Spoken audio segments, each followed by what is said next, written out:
Good evening. Backfire coming in with the Couch Captain's membership before the stream even started. You thought I wouldn't see it, but you were wrong. You've been called out. Thanks for joining, dude. Enjoy your stool. You'll upgrade in time. Stool Captain. Hey, Hunter. Hey, Sierra. What's up, Mike? Mike has to be here. He's contractually,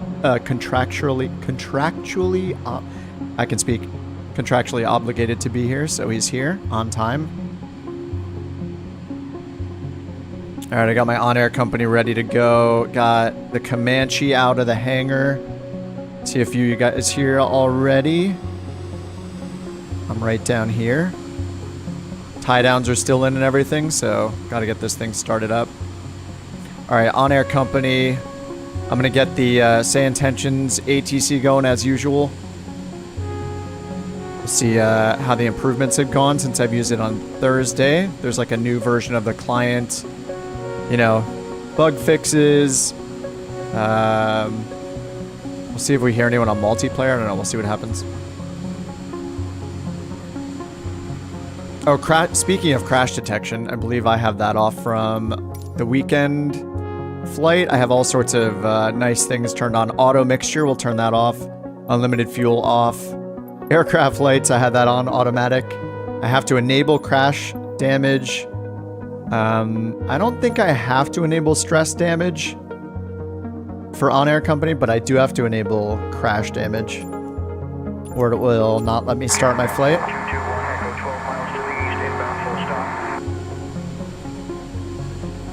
Alright, SayIntentions is on. My plane is not on yet, but you can hear it regardless. So I must be tuned into some CTAF frequency from last time. Alright, so here, let's see what I got available. Trying to keep things under 100 miles. Some of these are 105, 111. And if I look over on Sky Vector, so where we're at Halliburton, which is where I left off last time in my on-air career with my Comanche. It is very green everywhere around us, so all these little dots are VFR reporting dots, or weather reporting stations reporting VFR. So looks like we're good to fly pretty much anywhere. So do we go for the money? I would say so. This one's, let's see, what's this? 2 executives, 2,000 credits to take 2 executives, 94 miles to 3 Oscar 4. Let's see where that's at over here. KDUC to 304. 93 miles away to the west, it looks like. Duncan to out here. Oh, this is inside of an MOA.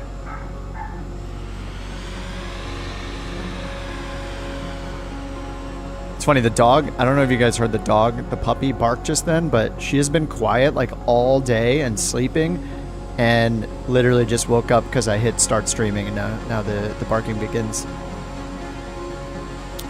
This is interesting because it's in this Hollis MOA, military operation area, so if we go up here to the Dallas sectional, we can check the Hollis MOA.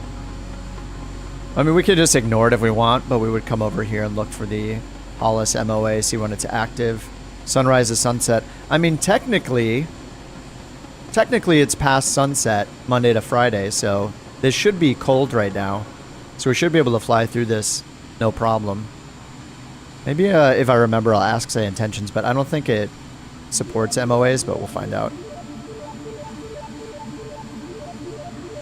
So recommended route, let's take a look.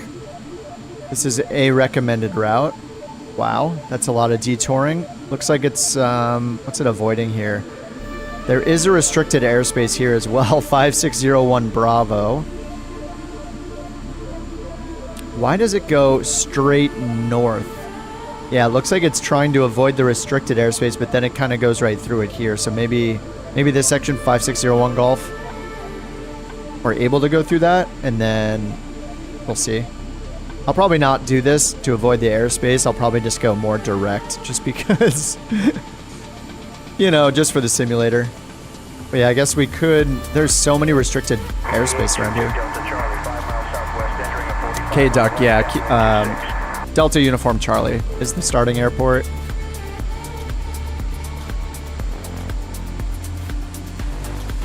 What's up, Super? Hey, John. Hey, Popbox.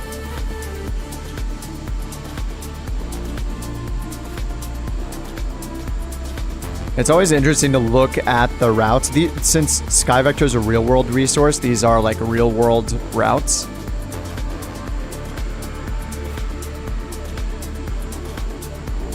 So it's coming up to this need to intersection, then going west on the Victor 436. I wonder if this is just... It's probably the nearest Victor airway towards our direction of travel, because the next Victor airway I can see is down here to the south.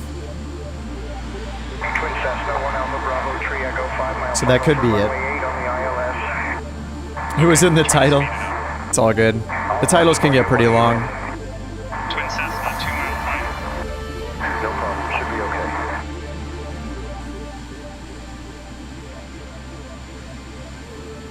okay. Alright, so I'm going to actually see what SimBrief recommends. So let's go ahead and take this one and get started. 3 Oscar 4 is going to be the destination.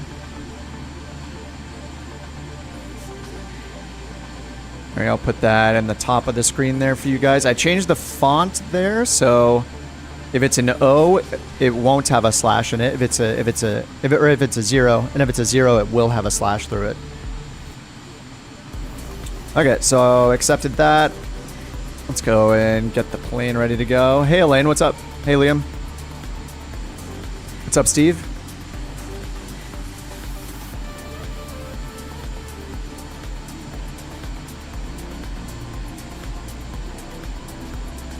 All right, 2 passengers. They're executives. These executives weigh 190 pounds each. Let's go over to SimBrief, autofill. Thank you, OnAir Company.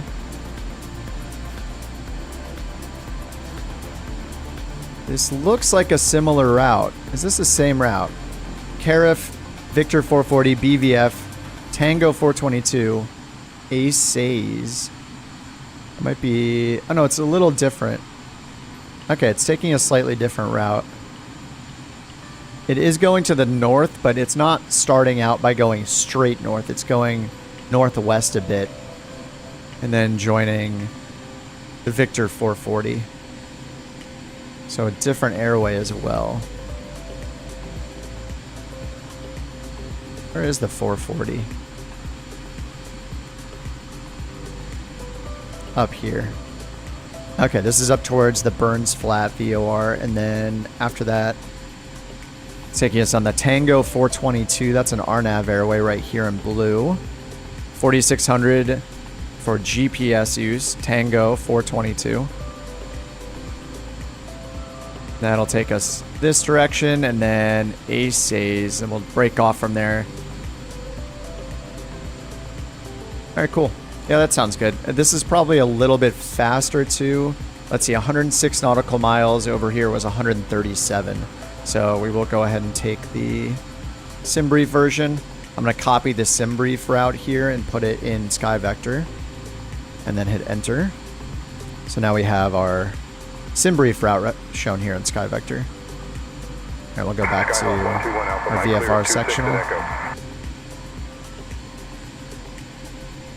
All right, I brought up the supplemental chart for where we're at, which is Duncan.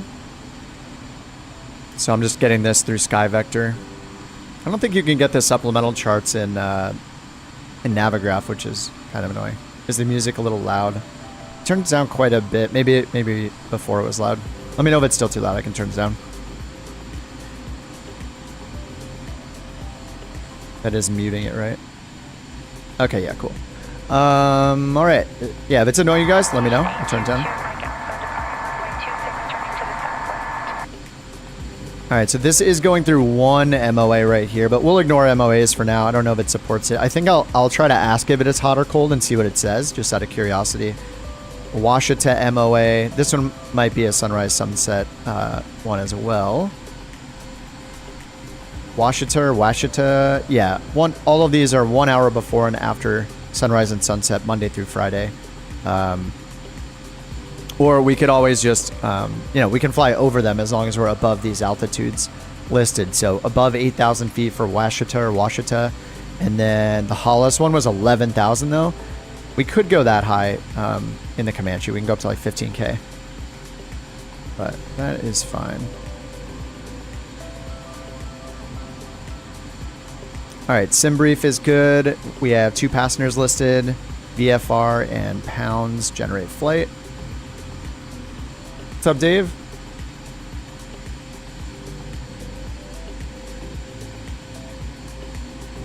All right, so we're going Halliburton to K304. This is called Sayre or Sayre Municipal.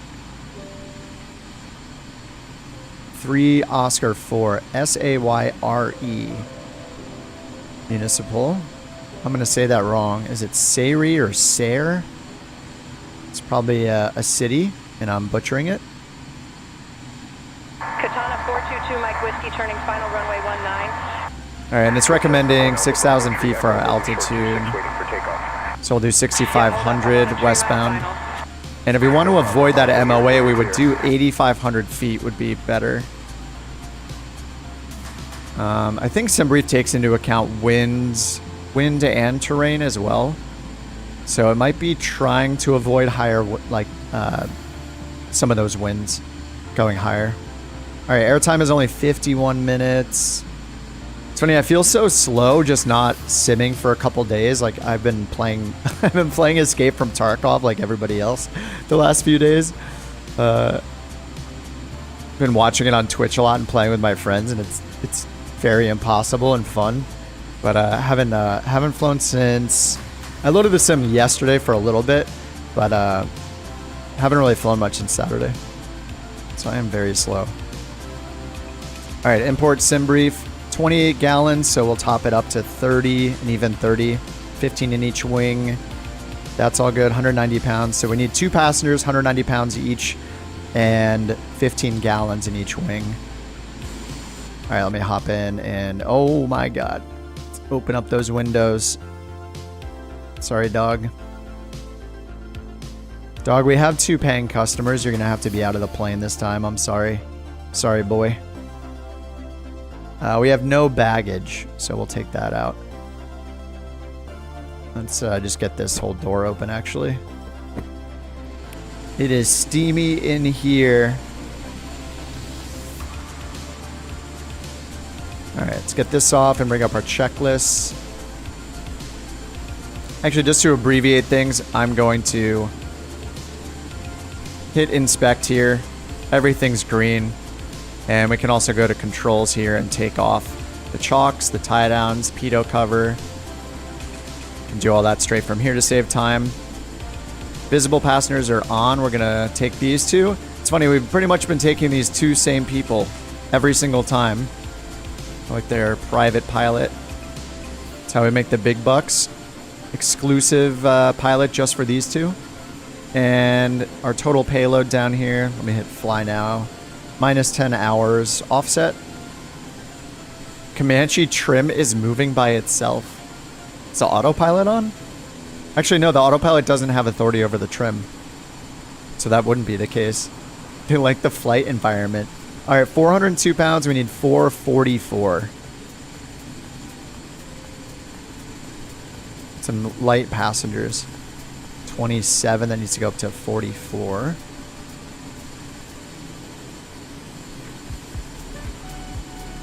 Payload weight, let's see, there's a payload weight match. Here it says 453 in OnAir Company, but over here, I think it counts the pilot as 190. Anyway, as long as I make it match, we're good to go. 15 more pounds. So we'll make this 175 for this passenger. All right, that's checked. Oh no, I have way too much. I have 30 pounds more than I need. All right, I'm gonna shed some weight.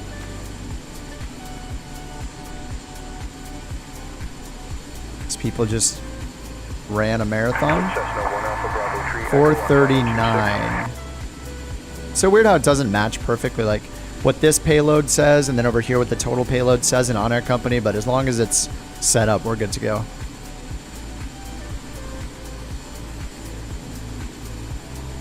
All right, auto set, and then fuel, we're going to put 15 in each wing. No tip tanks installed yet. I'm too newbie. I'm too new of a pilot. Can't afford the tip tanks yet. Also lazy and don't want to have to change the aux. Update digital engine monitor. All right, I will have to put the tip tanks on at some time and learn how to use them properly. What server? USA East.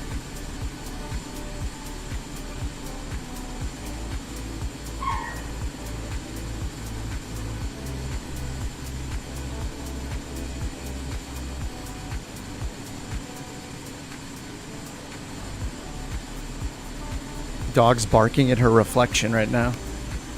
She doesn't like herself. She's so cute, though. All right, there we go. Close the door. We'll just look on the outside real quick, make sure the tie downs are off. They are. Chocks are gone. Pitot heat covers off. No rags or anything in here. Don't have too many flight hours in this thing yet. What's the total now? 19? It says 15 on this engine and 19 in the plane. I think I overhauled it once after I broke it. Or thought I had broken it. If you want to hear other SI, you have to be on US West. Oh, it's if you want to see them. I should hear them regardless because I think that's in SayIntentions. But if you actually want to see them, then they've said like they want people to rally on US West.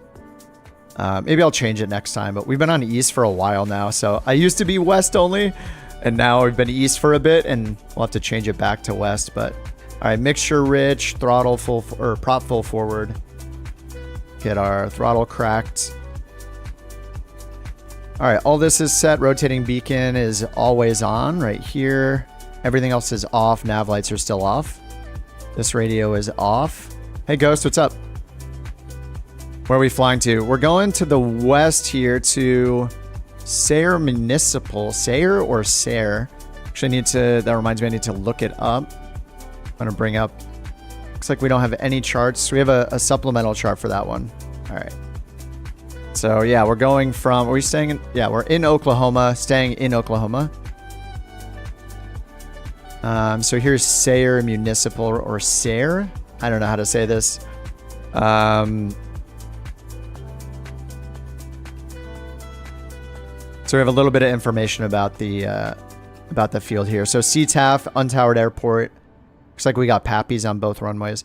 And then here's where we're departing from. Duncan, Halliburton Field right here. So what I'm going to try is we'll get clearance on the ground, 118.4. See how well we can read them.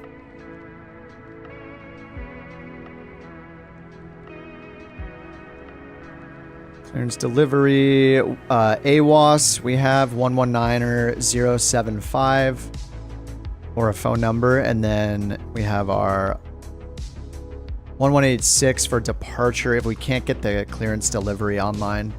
Has clearance delivery phone, but it has clearance delivery here. Usually it can be too far, but we'll try it out and see what we get.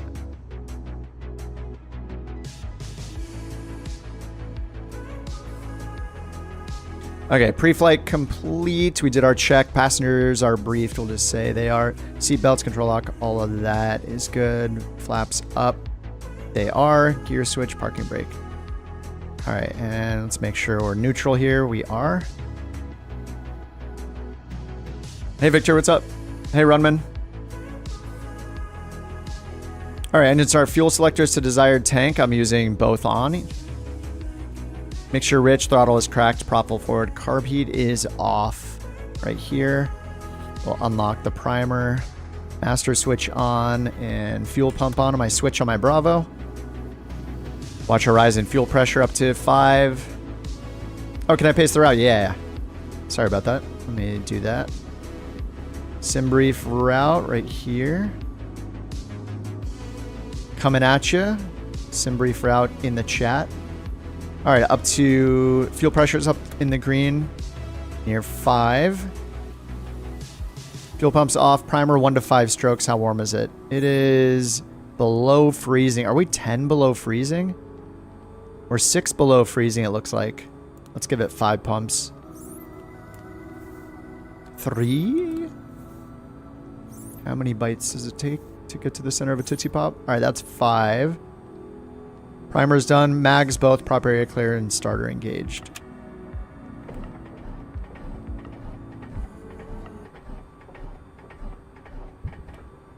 Uh-oh.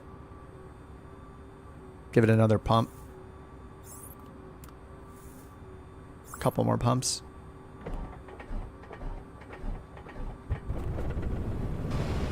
There we go. Your flight will be monitored until It is cold out. It is like -6 here. Mainly because we're using real weather, but not real time. So we're getting nighttime temperatures and daytime sun.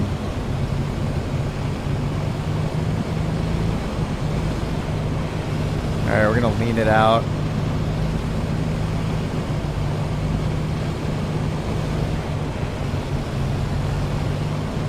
All right, I'm gonna keep it about 1,000 RPMs to warm up.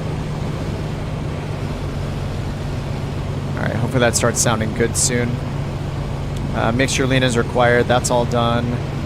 And let's go ahead and lock the primer.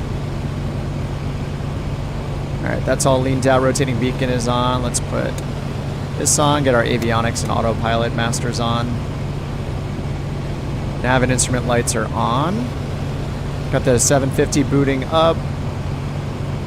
All right, flight plan. Let's go ahead and import this. Menu, import.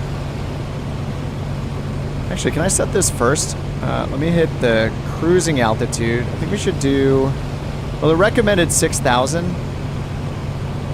We could do 65, or if we want to clear that MOA, we should do 8,500. I'm gonna try 8,500. And then we'll import from SimBrief here.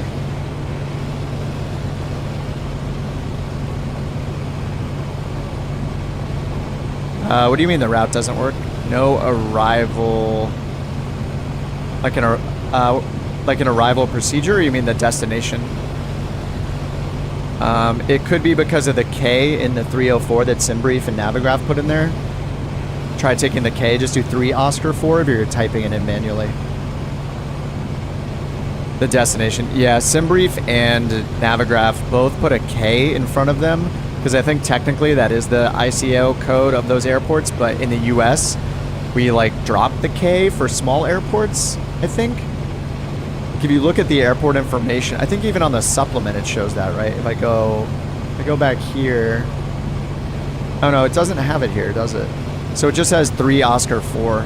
Yeah, I think it's just a Navigraph thing. And then over on this one, yeah, see on this one it says both DUC and KDUC.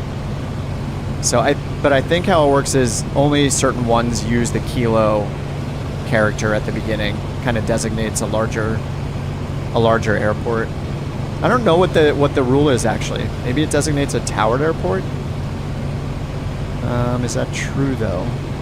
I don't think this one is towered, right? So that's not the case.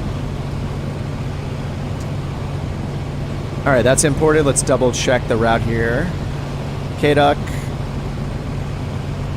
to CARF Victor 440 and exiting at BFV Burns Flat. Joining the Tango 422. That's a GPS airway. A Says and then direct to the airport, Sayer Municipal. All right, that looks right. Let's check our map, zoom out, make sure it drew it the right way. Looks good. All right, I think we're good. All right, let's check the ASOS. Close this window. Get our headphones in. Get our music on. All right, primer is locked. We're leaned out here. Oil temperature is still pretty cold, so I'll leave it at like 800 RPMs till this thing warms up. It's very cold out.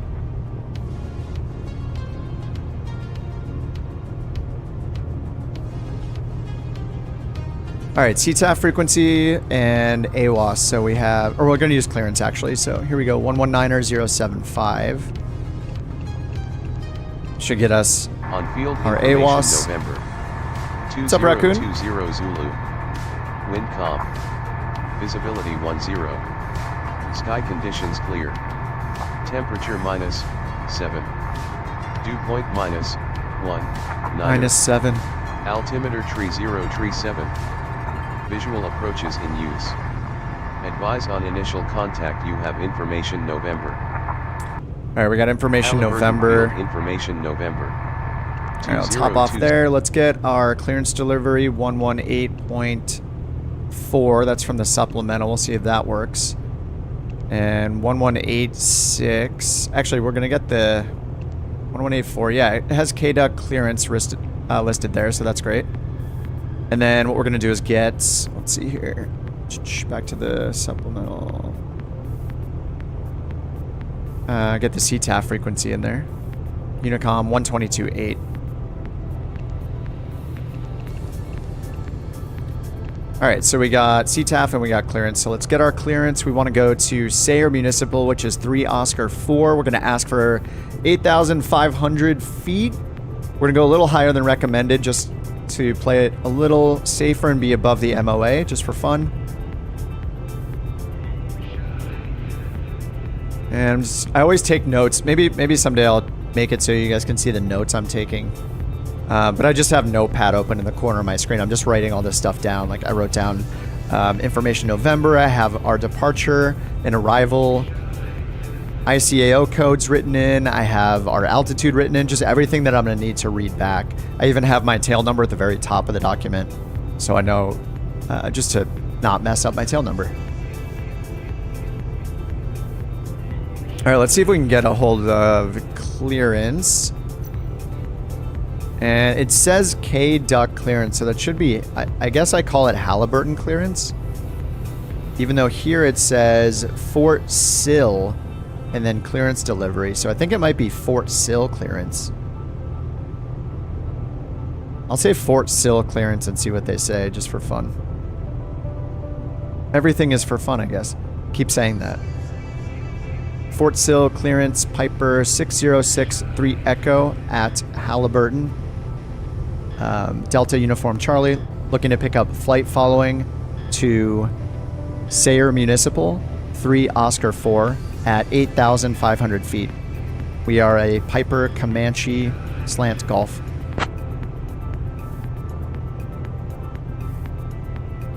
Might be very quiet, we'll see. If it's very far away, then it's usually very quiet. Piper 63 Echo Halliburton clearance. I'll have your clearance in just a second. Okay, it's Halliburton clearance, so I was wrong. But I don't think there's actually an airport. I don't think there's a taxiway diagram for Piper this airport. 63 Echo cleared to Sayer Municipal. Maintain VFR at or below 8,500. Departure frequency 118.6. Squawk 1226. Clear to Halliburton, 8,500 feet, 118.6, squawk 1226, Piper 63 Echo.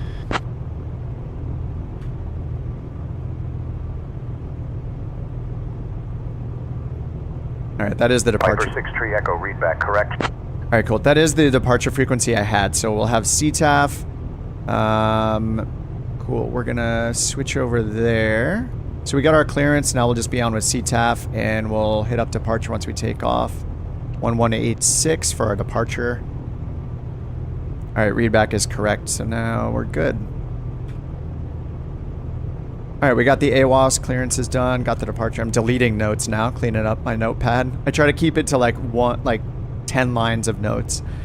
And we have the numbers, so this isn't towered, so we're just self-announcing here to everybody else that's here hanging out. What's up, guys?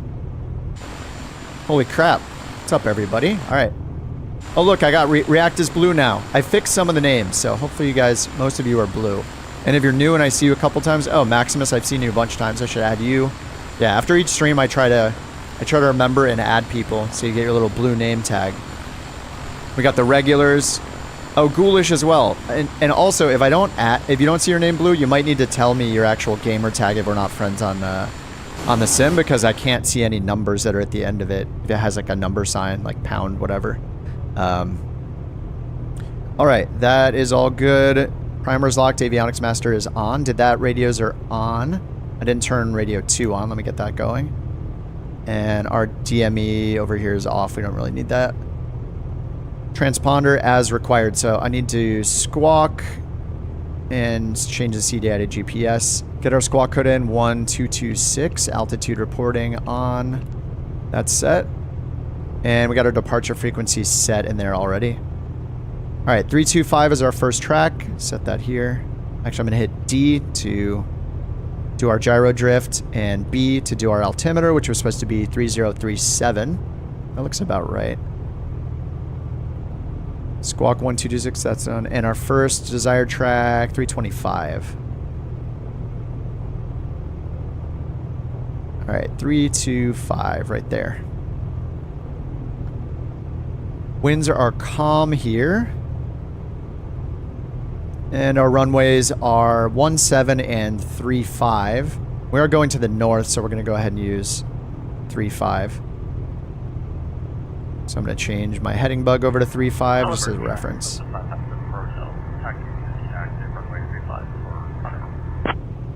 We just had, I think that's a multiplayer action right there. Rename the emergency sound to ZZZXX. Emergency sound? What's up, Steve? Alright, let's get our music back on. It's eerily quiet, and it scares me. It makes me uncomfortable. Okay, OnAir Company is tracking. Check. Yes, let me get my flight plan into Volanta. And we are November 606, 3 Echo. It's my Comanche. Alright, that is all set, so our tracking at the top should be accurate. Alright, let's get taxi light on. Taxi light is on. Nav lights are already on. Landing gear lamp is indicating green, and we're down on the switch here. Up top, pitch trim is neutral. Flaps are up. Primer is locked. Carb heat is on. Or sorry, carb heat is off. Oil temperature is still rising. It is so cold out. Alright, we're going to say exit to filling, and down here we're going to sink our fuel by hitting this button down here. Alright, let's do our run up right here.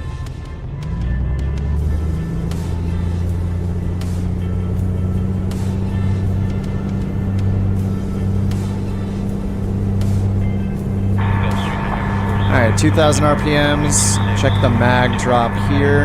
We're at 2,000. 1920, 1910, that's good. And 1910 on right. Back to left, 1910. Alright, that's great.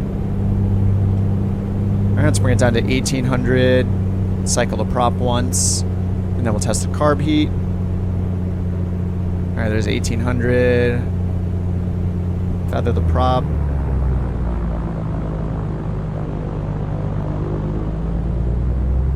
Does the song have an actual name? It does.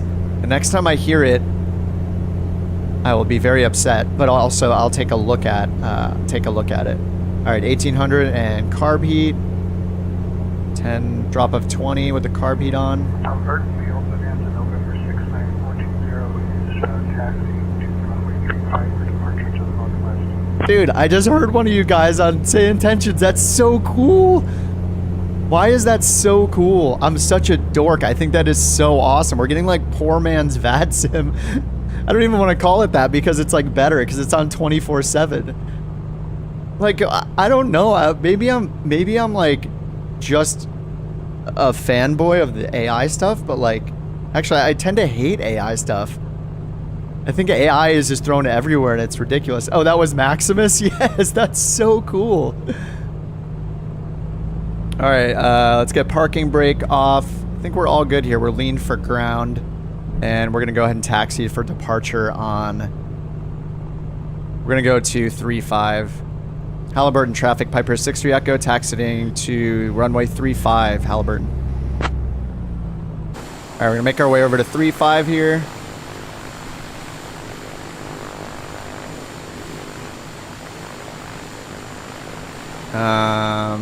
No, we're not. What am I doing? I should probably look around every now and then. Let's get some nice differential braking practice in here. VATSIM is free, though. That's true. Yeah, SayIntentions not for the poor man. We're flight simmers. We sign up for an expensive hobby is how I look at it.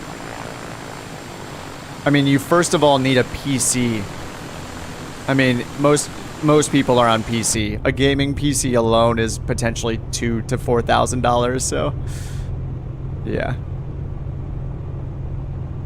But yeah, I mean, you know, AI is expensive. That's just how it is right now. AI is pricey. All those requests cost a lot of money. They stack up. And when we're doing like dozens and dozens of them per flight, yeah.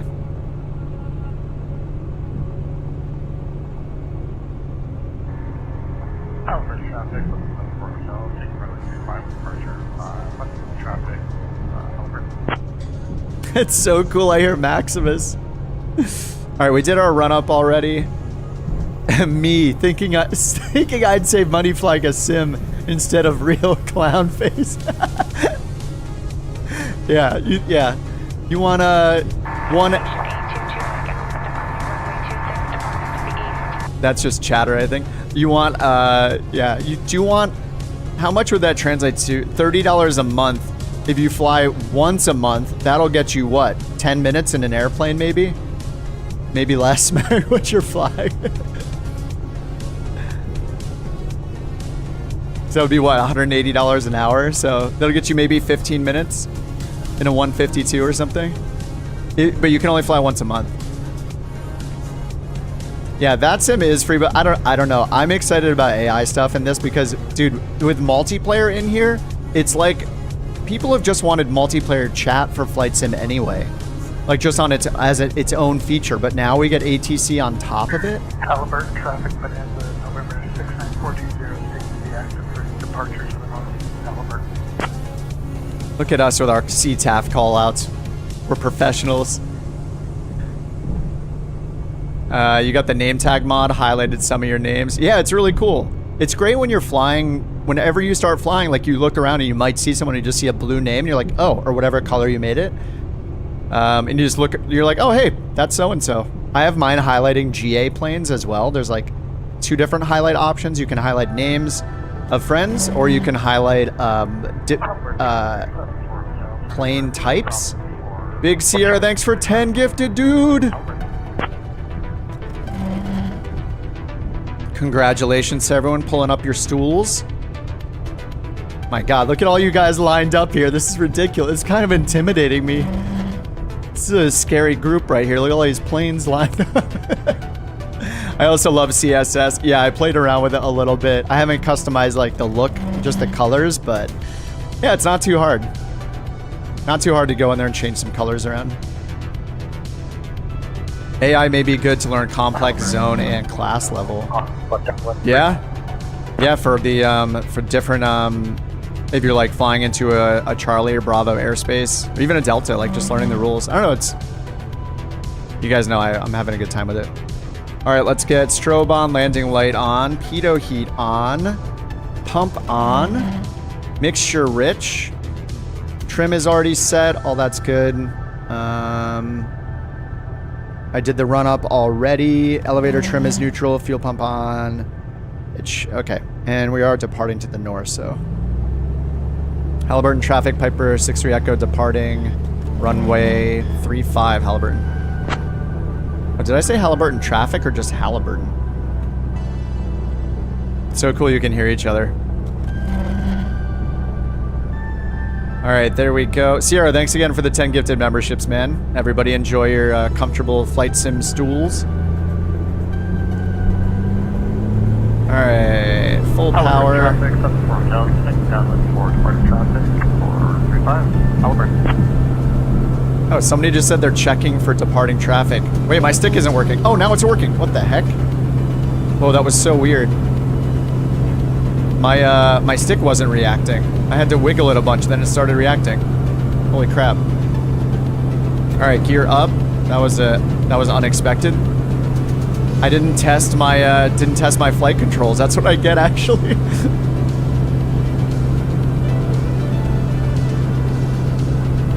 All right, gears up, flaps up. We can pitch. I didn't check the field elevation actually, and I didn't check my altimeter before we took off, but I think we're almost at 1,000.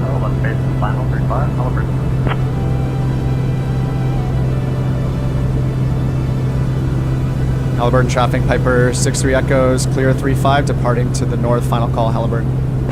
Alright, pump is off. Let's get our prop and manifold pressure down to 24. Turn a little bit to the left for that north first leg we have, 2400. And we'll pitch up for about 105 miles an hour. Can pitch up quite a bit more here. 24 on manifold pressure, pulling that back right now.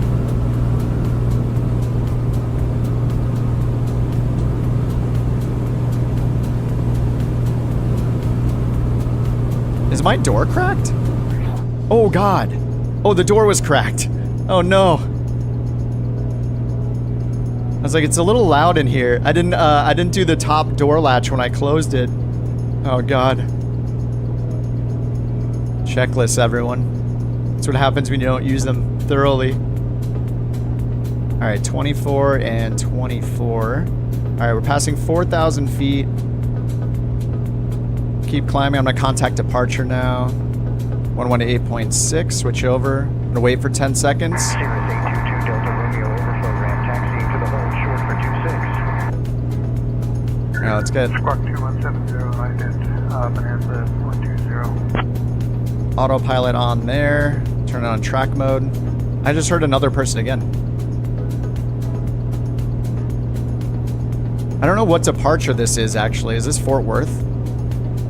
We go back over here. Clearance. I don't know what departure it is. Departure Piper 6063 Echo 5,000 climbing 8,500. Checklist item 1, read the checklist. Oh, SayIntentions is on Twitch. What's up? Glad I didn't fall out. Piper 6-3 Echo approach. Roger Duncan, altimeter 3036. 3036, thanks, Piper 6-3 Echo. Piper 6-3 Echo radar contact. 4 northwest of Halliburton Field at 5,000 feet. Duncan, altimeter 3036. Bonanza 420 radar contact. Duncan, altimeter 3036. Nice, that's Maximus. He got the same one. That's so cool. Alright, airspeed looks good. We're over 5,000 feet. I'm going to lean it back a bit. Piper 6-3 Echo, maintain VFR altitudes. Maintaining VFR altitudes, 8,500 feet. Piper 6-3 Echo. Salisbury says I found my Cherokee's door open again at 2,000 feet. Landed at the nearest airport to fix. Don't trust your passengers. True. Okay, 6,000 feet. We're going up to 8,500. Departure Bonanza 420. And we're 600-700 feet per minute right now.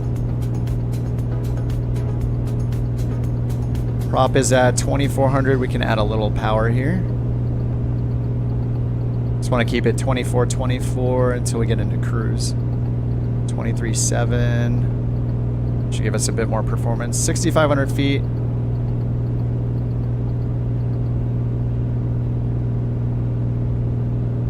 Bonanza 420, contact Fort Worth Center on 124.75. All right, traffic alerts.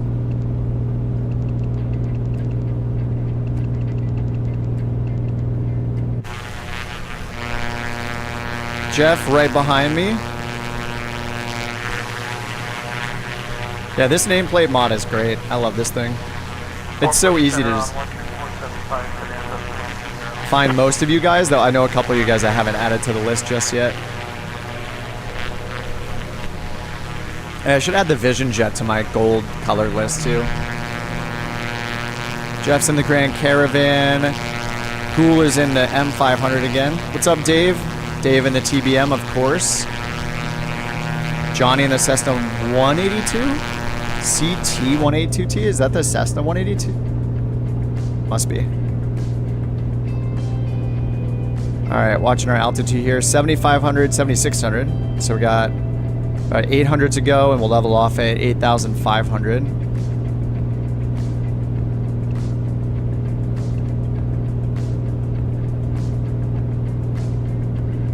.182 turbo, nice. What's up, Cole?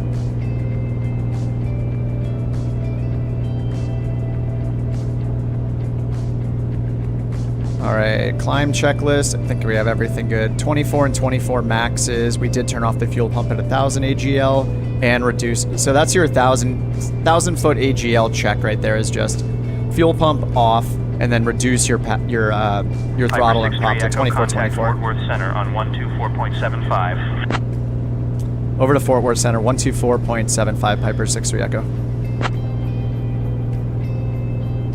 All right, if it doesn't, if you're not gonna type 11 something, you can just start with the second digit. So I can just type 2475 and then transfer. But if it starts with like 11, like 119er, you have to type both of them. It's just such a awesome shortcut. I love it.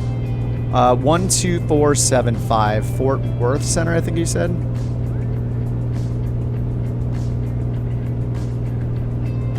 And blew through to my altitude. Whoops.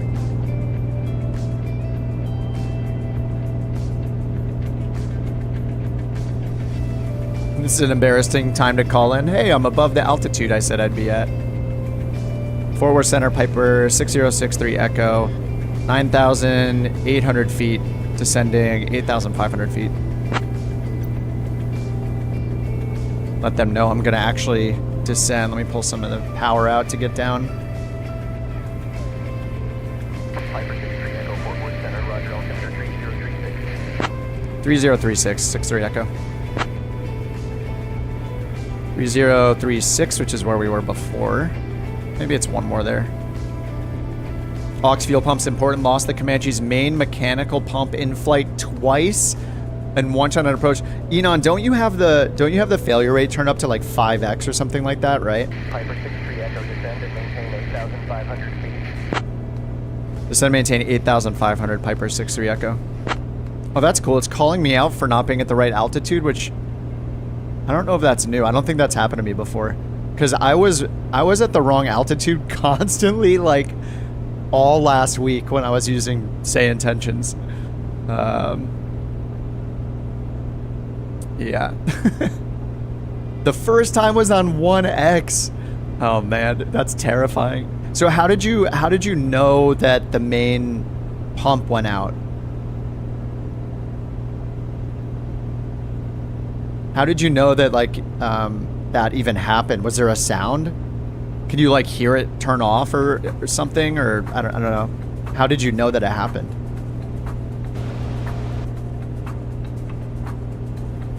Oh, you just lost fuel pressure. Oh, right. So, okay, that makes sense. Got it. So you're just running lower than normal fuel pressure? Or did you have the electric fuel pump off and then the primary pump, like the engine-based pump, lost pressure, and then you had you noticed it dropped, or it went all the way down? Oh, the engine stopped working. Okay, so you didn't have the backup pump on when it happened. I got you. So I didn't realize, I didn't know if you had the electric fuel pump on or off when the main pump failure happened. All right, I still need to descend. I wonder if they're gonna yell at me again.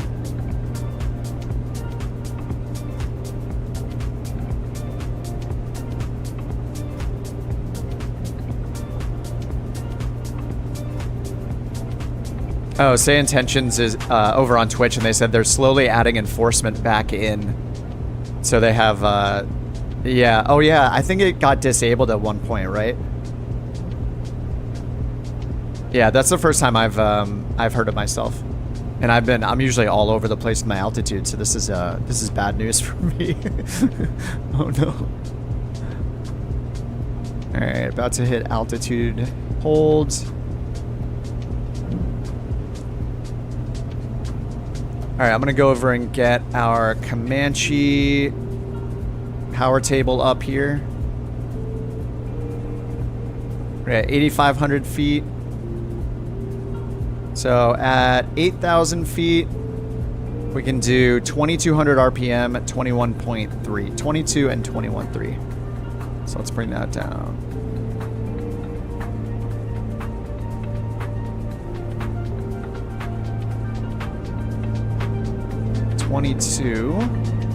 There we go, and 21.3. We're gonna get some trim alerts here since I'm adding in a lot of power.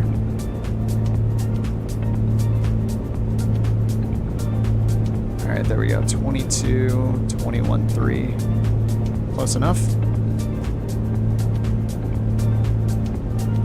Oh. Almost. The Kraken says, would it be okay if I post a SayIntentions Discord invite? Yeah, of course. Actually, I don't know if it's going to block you from doing it.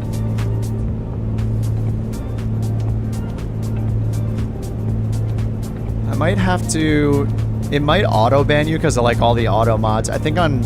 If you want to send it to me on Discord, I can post it for you guys. But I do have a link in the description of the video that'll just be in the video description during the stream. I'll take it out after the stream's over. But there is a link there to sign up and get like instant access to the demo environment if you guys haven't tried it out yet. So if you guys haven't tried SayIntentions yet, which is what I'm using, you can use the link in the YouTube video description. And it's got a code on the end, and that'll let you get straight into the demo environment. So how they set it up is, instead of like a free trial, there's like a demo area. So you can fly around like Truckee and do circuits there and fly to another airport or two in a certain vicinity. So they have it like fenced in basically. So it'll work in a certain area and you can fly there. So they, if you guys haven't tried it yet, you can use the demo. All right, so 21.3 and 2200. I gotta lean this thing out. Let's go ahead and, because, let's see, we got a good 23 miles until our next waypoint. Let's use the lean assist this time. So I'm just gonna hit lean finder. It says Rob for Richard Peak. This takes a long time to do, but you have to very, very slowly pull out your mixture because the EGTs, the exhaust gas temperatures go up. Over time, of course, and then the sensor also has a lag compared to what the real temperatures are, so it takes time for it to read it and report back. But anyway, you have to pull your mixture out very, very slowly until the EGTs peak, and then eventually you'll see the number decrease for the first time. And what the computer's doing is waiting for that EGT number to decrease to find the peak. So we're at 1400 right now, and as we keep pulling it, we're going to, at some point, that number will start decreasing. But we need to go slow enough so that the computer will find the actual peak. If we're changing the mixture too fast and the temperature's rising by like 2 degrees at a time instead of 1, then maybe it'll miss, it won't have the precise peak temperature if you do it too fast. So we're just going very slowly here until it'll eventually say the word peak. We'll actually see it decrease at some point. It's still going up though. So I am moving my mixture as slowly as possible right now.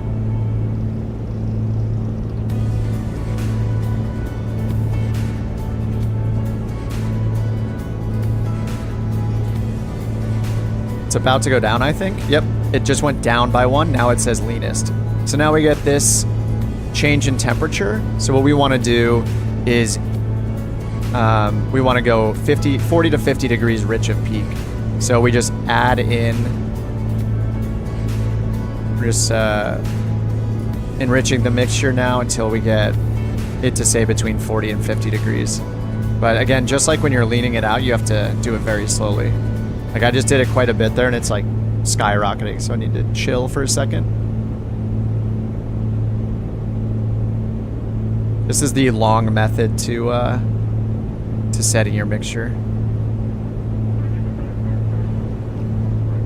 The short one, which is what the A2A video showed and the founder showed there, is he leans it until the engine starts sputtering and then he adds 2 gallons per hour on top of that. So he keeps his eye on the fuel flow here or over here and then adds it in. Dude, Liam, thank you, dude. 20 gifted memberships. Appreciate that, man. Congratulations to 20 people. Pull up your stools. All right, negative 47. So we're close enough to negative 50, or a change of 50. It's actually going to be, yeah, it's going to be minus 50. So we find the peak temperature, then we enrich it so it decreases by 40 to 50 degrees. and then we're done. So I'm just gonna hit exit now, and we're back. But it's much faster to just pull out the mixture until the engine starts stuttering, the panel will start shaking, and then you just glance at the GPH over here, gallons per hour, and then add 2 to it. That's what the A2A guys put in their video. All right, 21.3 on the manifold pressure. All right, we're good. So we're all leaned out here, 160-ish miles per hour. That's about 140 knots on our way to this waypoint right here. Carf. So we are just chilling. Probably get another changeover or two. Yeah, thanks again, Liam. Really appreciate it, man. And for all the support in using SayIntentions, all the info you provided all of us. Really appreciate it, dude. And Maximus, thanks for joining, man. Pull up your stool. Pull up your stool and get your cigarettes ready for your passengers. All right, let's see who's up here still. React is up here. M500s, man. I'm gonna have to get, I don't know, someday I'll have to get away from the Comanche. It's just, this is my on-air daily driver now because it's so fun to fly this thing. Even though I feel like a total sloth compared to the like M500 or the Vision Jet. I thought I loved the M500 so much, and you guys kept telling me to get the Comanche. Now that I finally got the Comanche, you were right all along. It's just it's so cool. Speaking of being in cruise with the Comanche, I'm just gonna pull the carb heat out for a couple seconds, put it back in. Just because it is freezing, -4 Celsius. It's not too bad. I think it was colder on the ground actually back where we started. So it's warmed up a little bit there. Yeah, Arvid, Matt, Amanda, Kasaba, Captain Taff, Nacho, Noel, Bartek, Michael, Dean, Johnny, enjoy your gifted memberships there from Liam. And you guys earlier, they got 10 more from Big Sierra. What's interesting is when people aren't in the stream and they had just watched a video recently and then they get a membership and then they pop in and they're like, huh? Cue like look around gif looking left and right like, what the heck?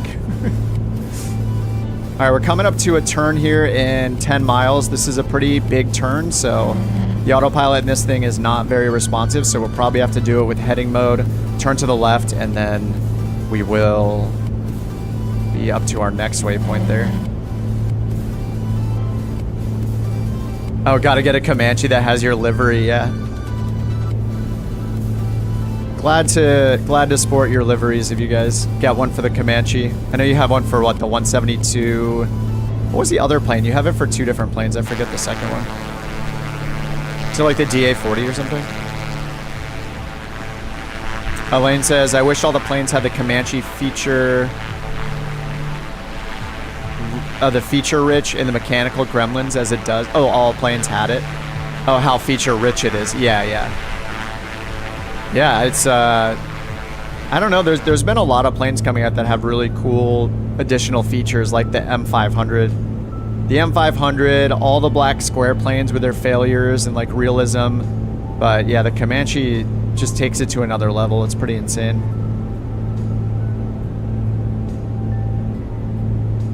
All right, coming up to Carf. And let's see what our next track is gonna be. We're on 325, so our next heading is gonna be what? 279. It was just yelling at us for pitch trim. All right, let's hit, I'm gonna hit D. Actually, I'll just do it manually. So let's do our gyro drift here. We're at 6 or 7 degrees away from 3.3 towards 3.0. So card.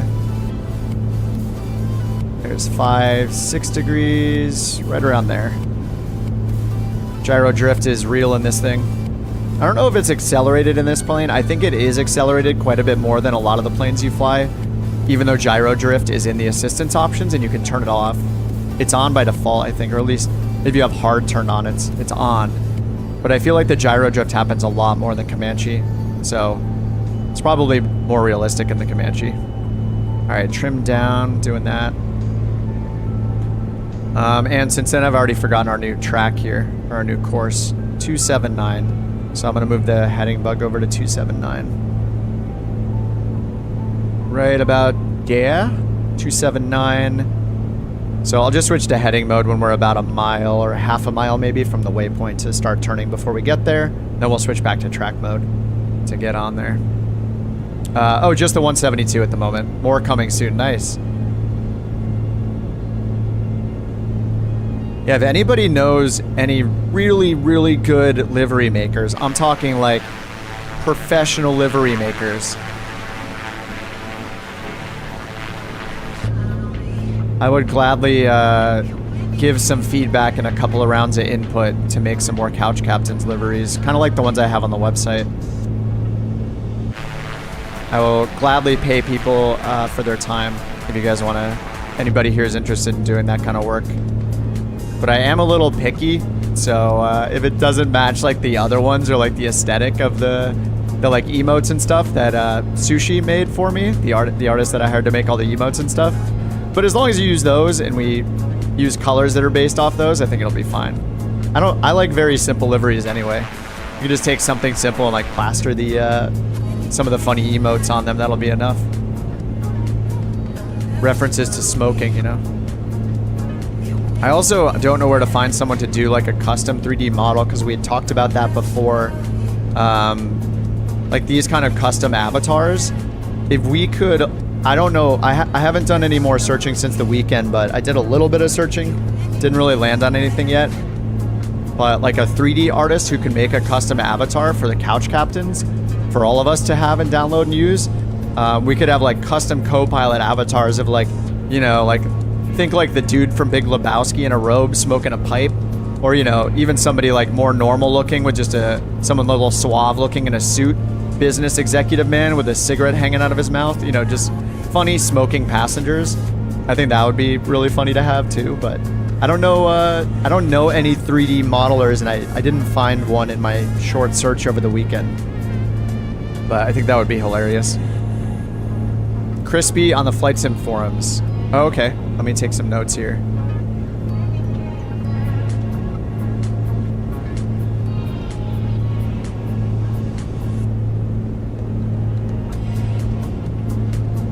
All right, I'll write that down.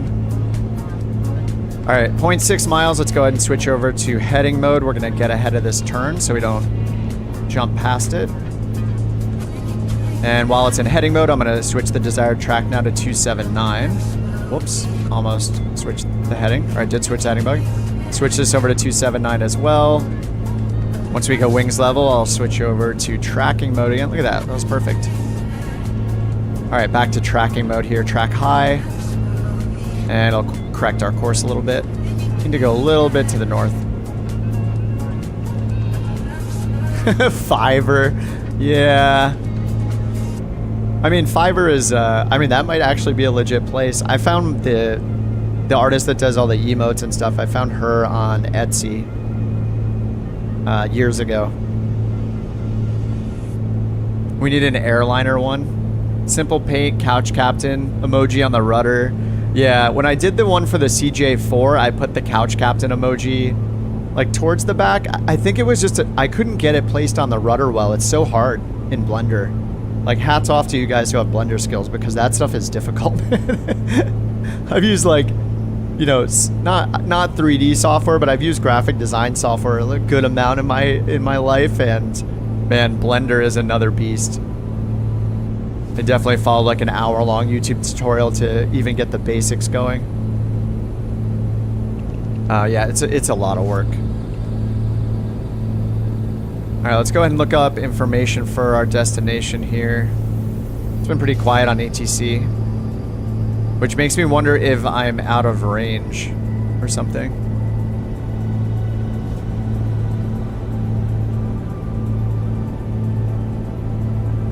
But I don't know why I've been using the supplemental charts so much today, but here's our arrival airport here. We got runways 35 and 17. I feel like almost every runway we've been landing at in this area of the country is just, they're all north-south runways. How do you do in-flight drone views? Do you mean just use your drone camera? Just come up to camera up here, and then just switch to showcase. And yeah, that'll switch you into showcase mode, into drone camera. And yeah, you can fly it along. Take your screenshots. Thanks for reminding me, by the way. Need some screenshots. And yeah, mattering what your control type is, you'll have different shortcuts for things like zoom in and out, and move up, down, left, and right. You could go in and change them in your control settings.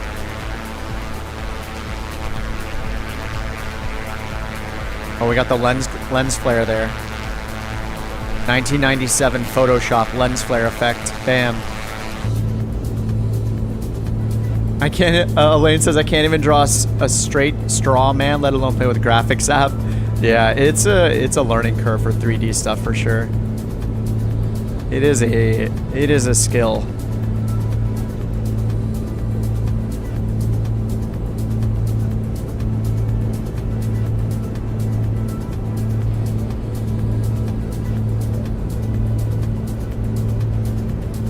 All right, still good here. All of our temperatures, pressures look good in the green, all in the green everywhere.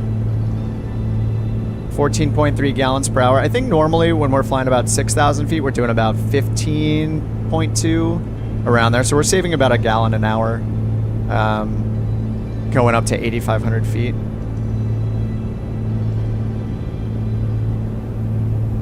All right, let me bring up Sky Vector.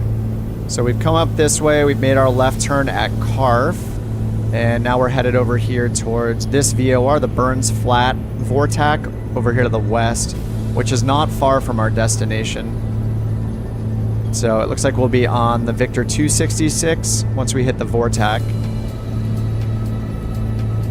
And right now we're on the Victor 440, which I think is, what was it? We go to world low. Victor 440.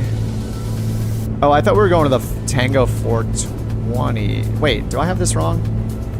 Victor 440. I thought we were on the Tango. Hold on. I think I might not have the right one in Sky Vector. Oh no, Victor 440. And then Tango 422.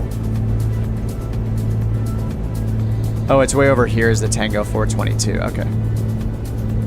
Alright, so yeah, we're on the Victor 440 right now, and then we briefly have the Tango 422, which is the same as the Victor 140. But we can fly lower on the Tango 422 just because it's GPS powered instead of VOR. Instead of using VOR, so we don't have line of sight issues like we do with VORs. Alright, so yeah, we have Leppy, and then the Burns Flat Vortac, then a Says, and then over to Sayre Municipal. So over here for Sayre, we have CTAF 1229. I'm going to write that down. CTAF 1229er. Doesn't hurt to put that in our standby for now. 1229, enter.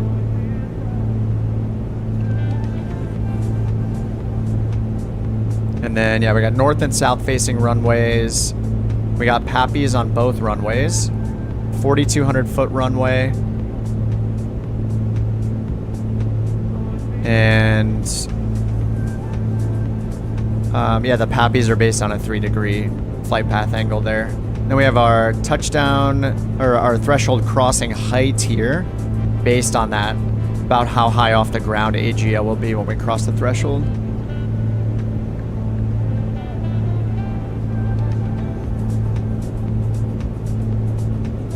Hey Soul, what's up? You were up all night with tooth pain, dude. Oh my god, I'm sorry, man. Dental pain, tooth pain, and dental work is the worst thing of all time.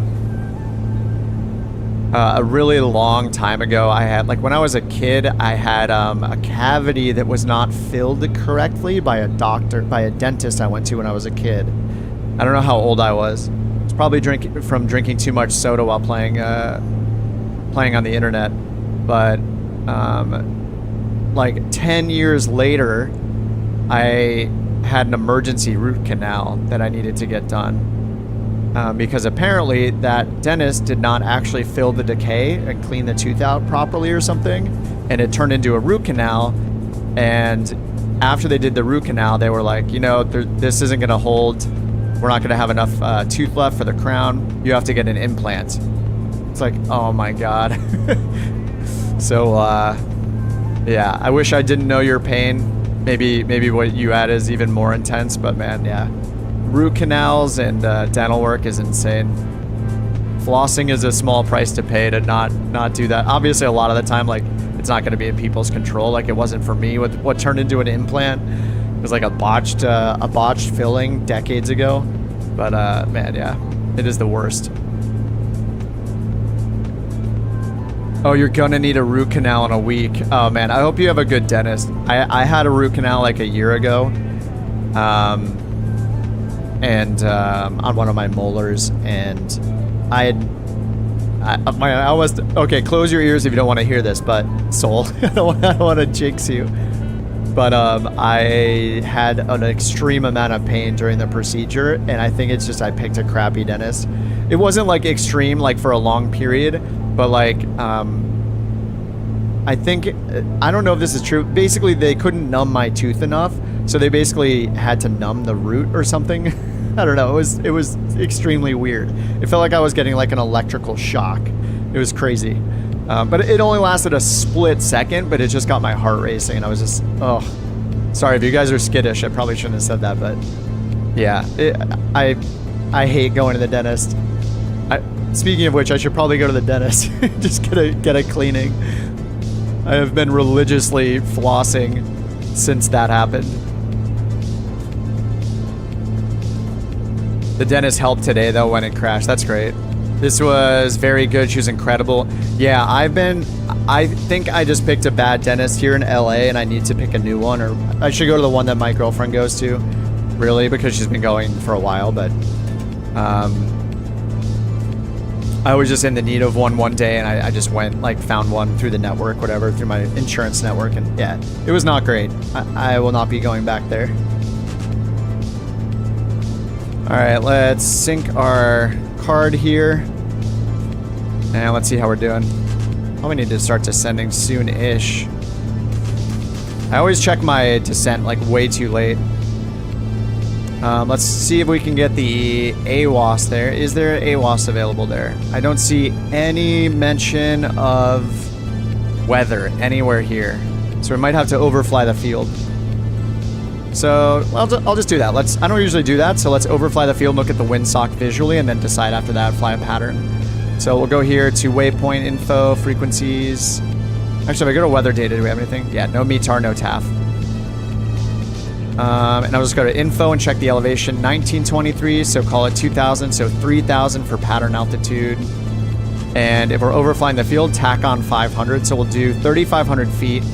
So I'm gonna go to my VNAV calculator, utilities, VNAV. We'll do 3,500 feet to overfly the field. Target waypoint is the field itself. All right, begin descent in 6 minutes, and that's based on 500 feet per minute. All right, we'll go back. I have that in the corner of my map, so I'll just keep an eye on that. And we already have the CTAF frequency in here. Looks like it's shared with some other frequencies, of course, some other airports. So, Soul says, "Oh, see you, Super. Good to see you, man. I was up all night doing cold water due to swollen gums. Oh man. Anyhow, more flying or almost done. Yeah, I'll do another flight after this one for sure. We're only an hour and 15 minutes in. 2 flights seems good to me. Got to use more ATC." I didn't even check my cruise checklist, but I think we're good here. We already leaned. We've been periodically checking everything here. We set our throttle prop and mixture. Did all that. Did that using the computer. Fuel pump is, of course, off. We did that after takeoff, but always double check it, I guess. And we're just periodically checking our gauges. Pressures and temperatures are all good. Green, green, green everywhere. Airspeed, we're not over speeding. We're on track, right on right on the needle. And these turns don't look too crazy, so I'll leave the autopilot in tracking mode and we'll see how well it does. And it is just completely a clear night here in Oklahoma. I say night because weather is real time. Time of day is shifted. Let's go ahead and take a look at what it looks like at night. I never turn real time on, so... Oh, whoops. Whoops, I shouldn't have done that. Oh, well, it looks pretty good, actually. I need to pause and start the tracking again. Whoops. I forgot OnAir Company will yell at me for that. Maybe I should do a night. Maybe the next one I'll do a real-time flight. That could be fun. Mattering which airport we're going to. If we go to a slightly larger airport, then real-time could be fun. Just to change things up a little bit. And actually, since Sim Update 14, I don't think I've flown at night, like, at all. I know the lighting changes they made with, like, the ozone and stuff like that. The global lighting changes they made also affect nighttime, so... Could be nice to do that. Alright, car beat as required. So this is all for approach.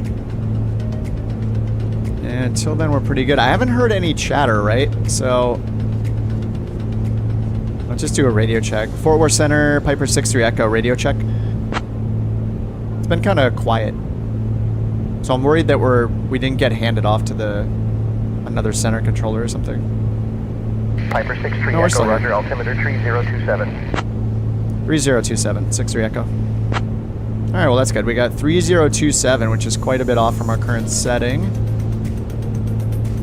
Alright, 3027. So we were a little bit low. Alright, let's turn off altitude hold mode and get up 40 feet or so here.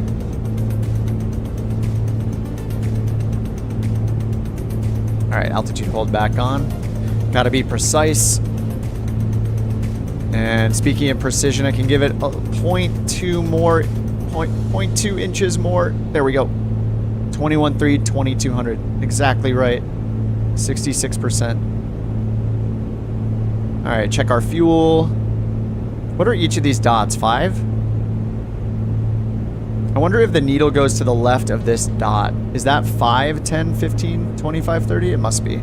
So this needle probably deflects way to the left over here to give us empty. And actually, I don't even know how many gallons are usable in the Comanche.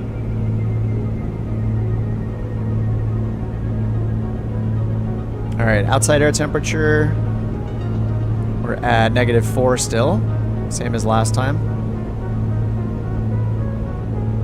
And hopefully before we get switched over to CTAF and we lose our flight following, they'll give us a quick altimeter update so we can make sure that's accurate for the field before we land. I have it set for 3,500 feet. That's going to be our overfly the field and check the windsock altitude. And then, actually, speaking of which, I should check to see if it's... I think unless it's noted it is left traffic, right? I believe if we look at some other ones, I believe it's next to the runway. It'll put an R. I think it might be like, is it R in a circle or something? I don't look at the supplemental that much, and I should. And I think the reason I don't is because it's not in Navigraph. You only get the airport information chart. So if you got these in Navigraph, it would be so nice. They're probably not there just because I think they're just FAA documents, right? So, but they did add the sectionals recently, so maybe they will. Medium intensity runway lighting. We got Pappy. This is from our departure. Or sorry, this is the wrong airport. This is Sand Springs. But yeah, I believe on the runway it'll have like an R somewhere here. I should look that up. I also don't know what every single one of these means. Obviously, this is like time zone, lat and longitude. I don't know, is this when the airfield was open, maybe? I don't know, there's so much up here. Piper 6-3 Echo, contact Fort Worth Center on 128.4. 128.4, Piper 6-3 Echo. I love when it goes at the end. And then CTAF is 22.9. I'm gonna put that here. We'll wait a second, make sure they don't, nobody's talking.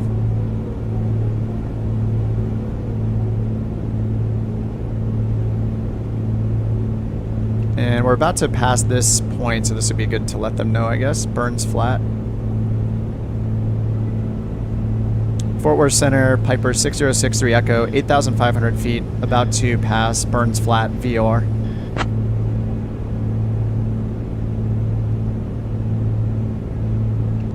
All right, then we just have, so we have a turn to the left, 266. We'll see if it can do this 12-degree turn with the autopilot.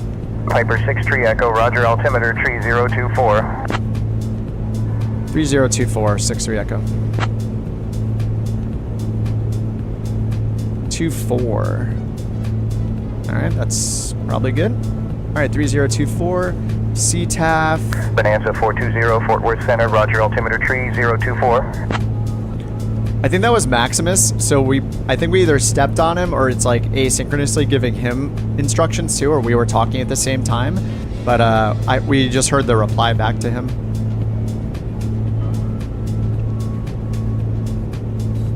I wonder if you actually, I don't know the answer to this. I don't know if Liam's in chat. I don't know if multiplayer. Yeah, no, multiplayer does work on the other frequencies, not just CTAF, because we heard Maximus call into the center controller or departure controller when we first left. So yeah, it does work on other frequencies. I don't know. I feel like this is the best of both worlds. We have 24/7 ATC coverage, and you can use CTAF with other pilots, and you can hear other pilots on the other frequencies. So what's the downside? Obviously, it costs money. That's the downside for most people. But I mean, I could fly anywhere in the U.S. 24/7 with full coverage and hear other players like you do on VATSIM or IVAO. And the ATC is never going offline. That's the good thing. Yeah, the only downside is the price. I don't know, I feel like this is worth trying for a month for 30 bucks.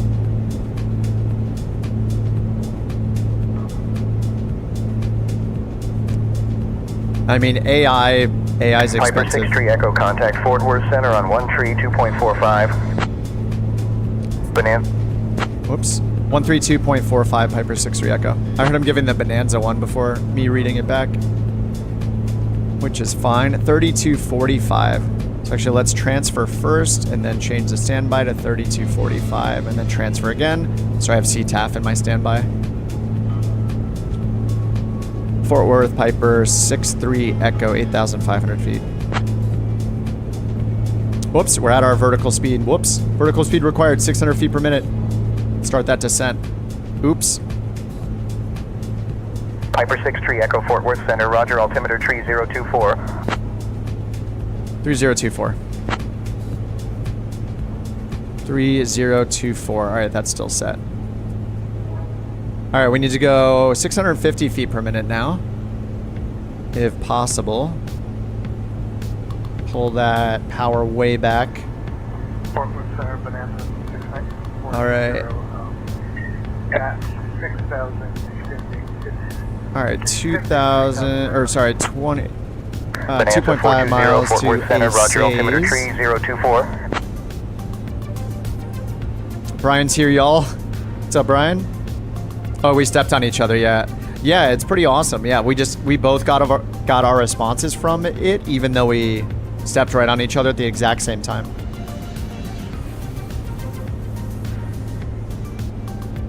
SayIntentions in the chat.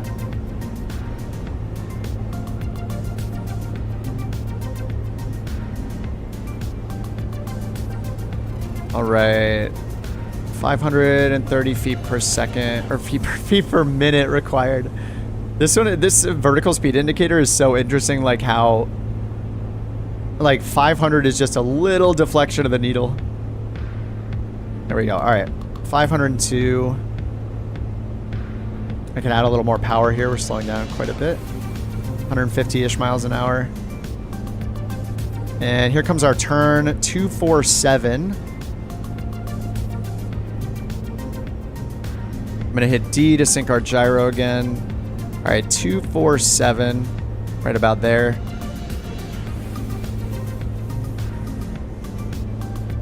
All right, it's starting our turn. Let's see how the autopilot does here. And we're now 13 miles from the airport. So we're gonna fly down to, oh, wait, what happened here? Reset my VNAV. 3,500, yes.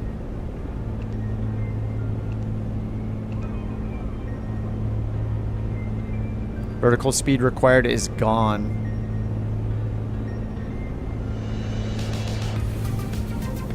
Let's try this again. Utilities, vcalc. Oh, it reset it. That's so weird. All right, 3,500. It had 3,500 the last time I used it, and now it went away. B4, 304, yes, 500 feet per minute. This is set. What's going on? It's not showing it. All right, well, that's fine. We have full visual of everything. We're just going to get down to 3,500 feet before we get there. And it was calculating about 500 to 600 feet per minute. So if we're going 135 knots, 135 times 3 gives us 400 feet per minute for a 3-degree rated descent. Getting a little bumps here.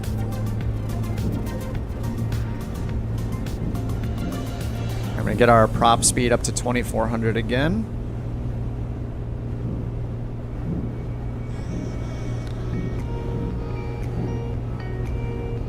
Autopilot's having a little trouble. Probably because of the wind.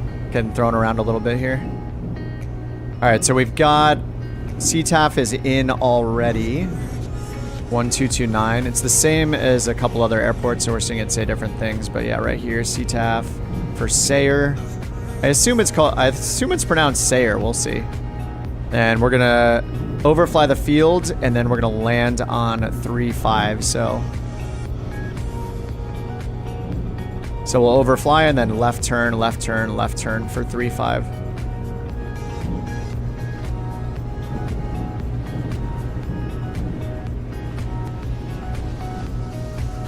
Hey Carter, what's going on? First time? Well, welcome, man. Thanks for joining us. Sierra says, what you've created is the revolutionary, Brian. It's the future of flight sim ATC. Dude, I totally agree. This, like, you could see something like this being in Microsoft Flight Simulator. By default, right? Just like other games that have voice communication with people that are playing as well, it would do the same thing, right? Like you can hear other players and you can turn off other players. But yeah, having speech recognition that's accurate is insane. Like I have been talking at a normal pace every time I've used it. I don't think it's ever misunderstood me. Pretty amazing. If there are enough commas in the check, I'll let them add it by default. Yeah, dude. Hey, I hope there are. I mean, clearly there'll be at least 1 comma. 2 commas would be a big win. That'd be amazing. Hope it happens. Bonanza 420, roger. Radar services terminated. Squawk VFR. All right, Maximus just canceled his flight following. So field should be right in front of us. We see it right there. Piper 6-3 Echo can cancel flight following. We have the field in sight.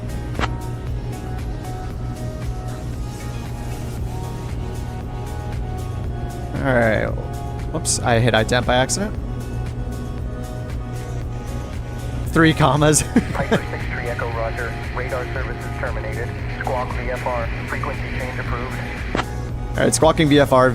Frequency change approved. Piper 6-3 Echo. All right, let's get over to CTAF.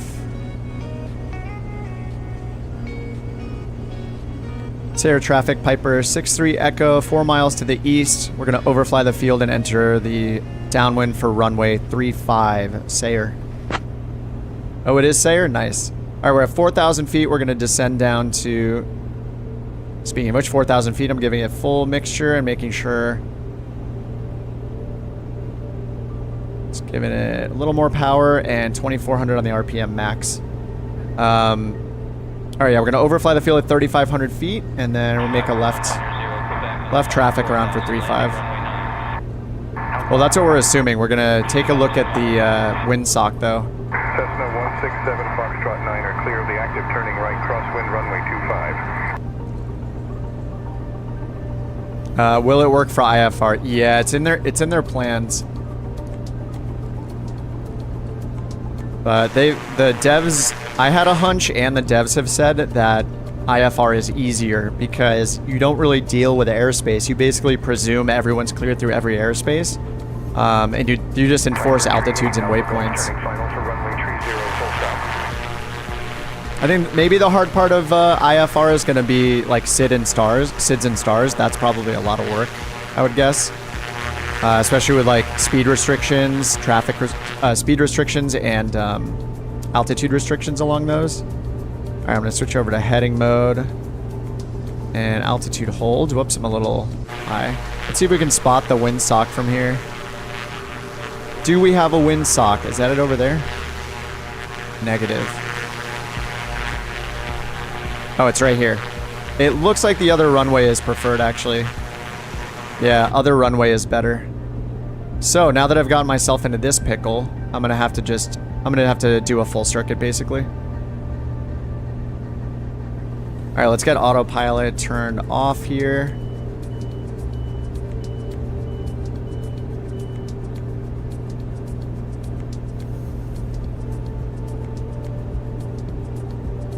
All right, let's get it going. Entering the downwind. So we're actually going to be in the downwind, and then we're just going to go crosswind, and we're going to have to stay higher up. Actually, that's kind of dangerous, right? I don't know how to do this traffic pattern. Liam's at the perfect timing, gifting 20 more memberships as I'm entering a critical phase of flight. I don't appreciate that, but I do appreciate it. Thank you, sir. So I actually don't know how I would enter this pattern. Because we're turning left now. Sayer traffic. Piper 63 Echo is changing to runway 17. We're entering the crosswind for 35 right now, and then we'll be on the downwind for 17, Sayer. And I don't see any traffic. We don't hear anyone else anyway. I think we would just do this, right? Like, Sayer traffic, Manhattan 69420. I think I could be wrong.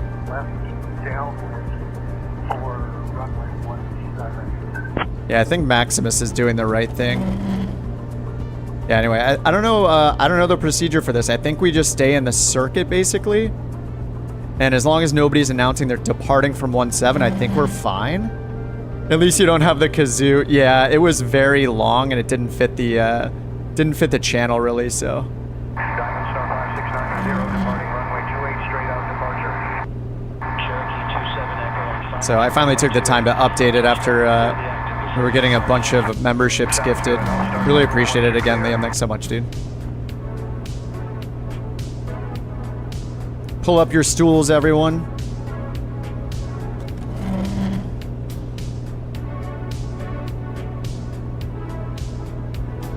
Sayer traffic, Piper 63 Echo in the downwind for 17, Sayer.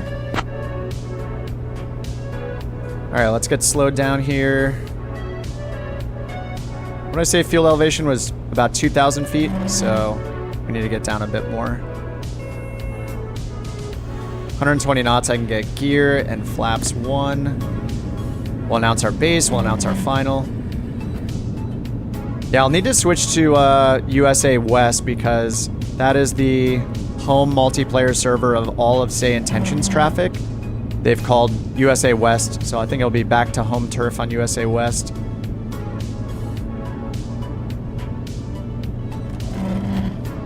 All right, we're gonna wait until the airport's off our shoulder.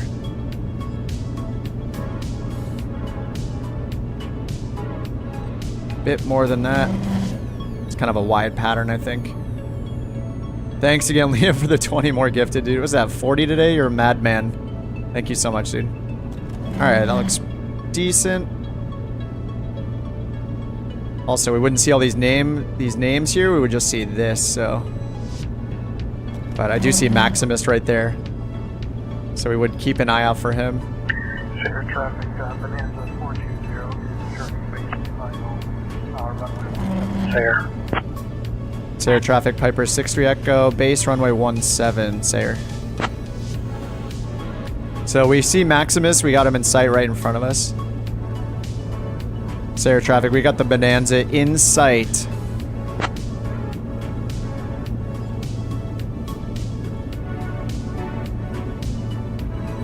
Alright, flaps 2. Add a little power. Very long final. It was good. We should have extended our downwind anyway because Maximus is on the way in.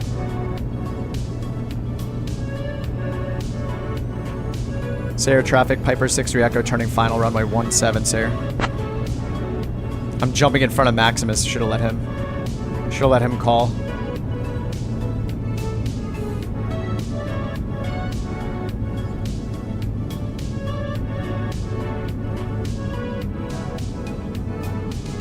This is a long final. 2-mile final. We might as well have been straight in, like calling a 2-mile final. Oh, that's what I should have said, is extending our downwind. Right downwind, runway 18. Alright, got all of our flaps out. We're a bit high. I still see his beacon.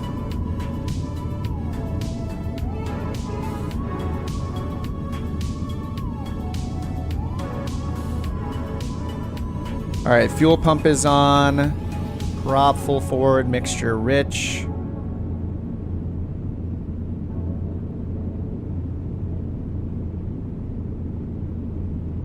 Sayer traffic, Piper 63 Echo, short final runway 17, Sayer.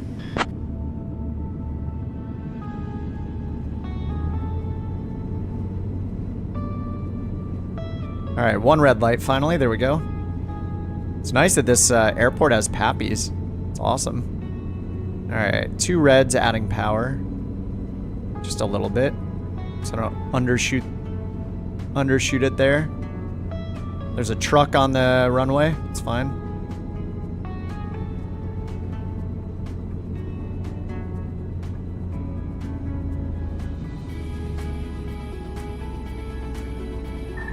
Sayer traffic, Bonanza. Landing time log. Back taxing. Oh, he's back taxiing. Oh, looking for you on that back taxi. 63 Echo. Sayer traffic, 63 Echo is exiting runway 17, Sayer.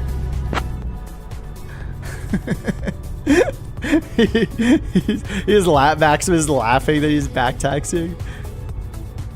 I got a maximum braking in there. Alright, pitot heat off, pump off, taxi light off, strobe light off, flaps up. Let me leave a little room here for him.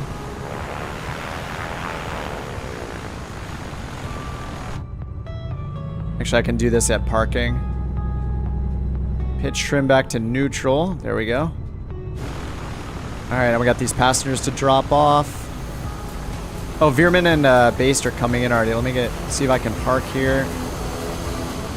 Watch you guys land. I think I'm going to be late to watching the landings.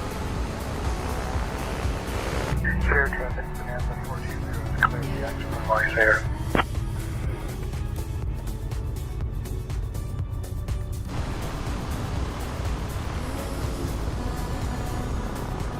Veerman's already down. We can see the Drake come in, though. Oh, the Diamond. 10 out of 10 livery. AK 17 out of 10 rating instantly.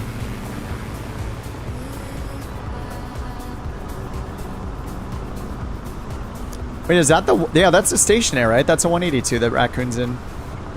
Or, wait, is the stationaire 182? Is that right?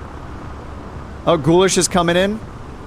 M500 action on runway 35. While at the same time, the Drake also... Oh, he's in the Comanche. Landing on 35. Or sorry, landing on 17. We have a straight-on collision alert here. It's a 4,000-foot runway. See what happens. Oh, they're going right at each other. It's a game of chicken at this point. Who's going left? Who's going right? Who's going left? Who's going right?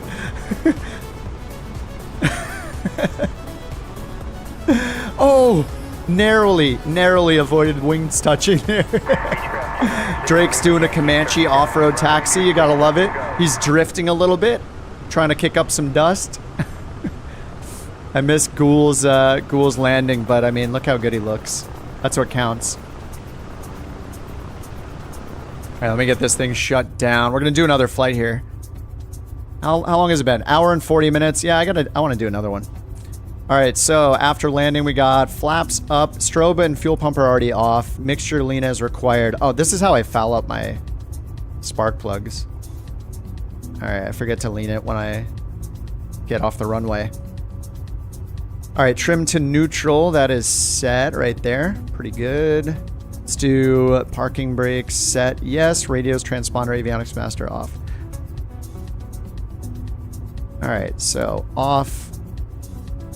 Landing off. Everything there is off. I'll leave the radio on. We'll just flip these two off. Master switch off. Pull the mixture. Pull the throttle. That was already done. And mags Engine off. Time log. The flight is finished.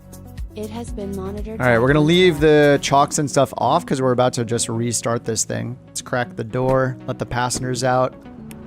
OnAir Company says 75 feet per minute, 0.91 Gs. We'll take it. Good reputation change. Camaro says, random on-air question. What happens if a freelance pilot goes past the hired time? Hired time? Do you mean the, like, job's expiration?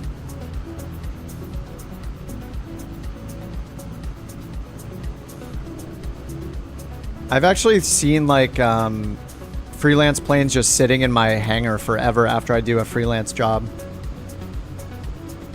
I'm not sure if I know the answer. If it goes past the hired time. Oh, sorry. You're talking about... Okay, sorry, my bad. I'm confusing it with... I still don't think I know the answer to your question. You're talking about the AI. Yeah, the AI pilot.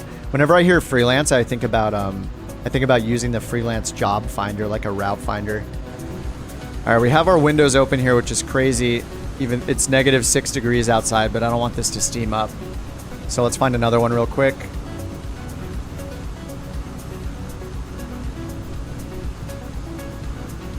Yeah, I honestly don't use AI pilots very much. I kind of did it just for the sake of making the intro videos and how to use AI and get into work orders and all that. So I don't know all of the details.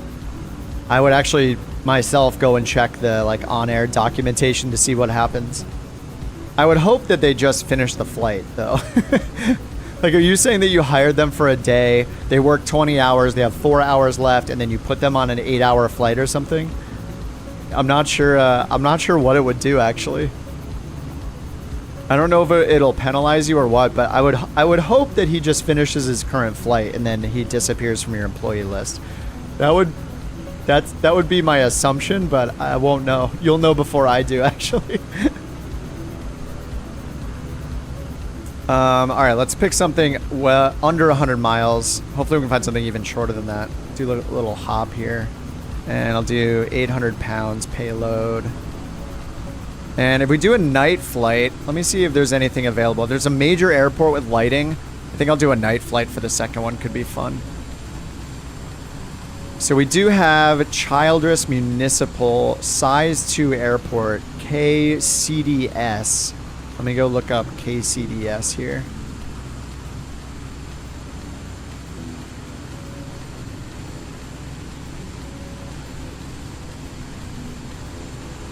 This one's only 54 miles to the south.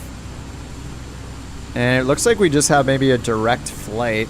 CTAF. It goes all the way through this Hollis MOA, but this MOA is closed after an hour after sunset, so it should be cold, so we can fly through that. Or we can fly above it. I mean, we're in it right now. Actually, we're literally in the MOA by being at this airport. What are our other options here? We have... Nice, this one's 69 nautical miles away. Foxtrot 68 on a Darko Municipal. So, let's see. If we check Childress, this one has some approaches available. Yeah, we have an RNAV for GPS 36 available on this one.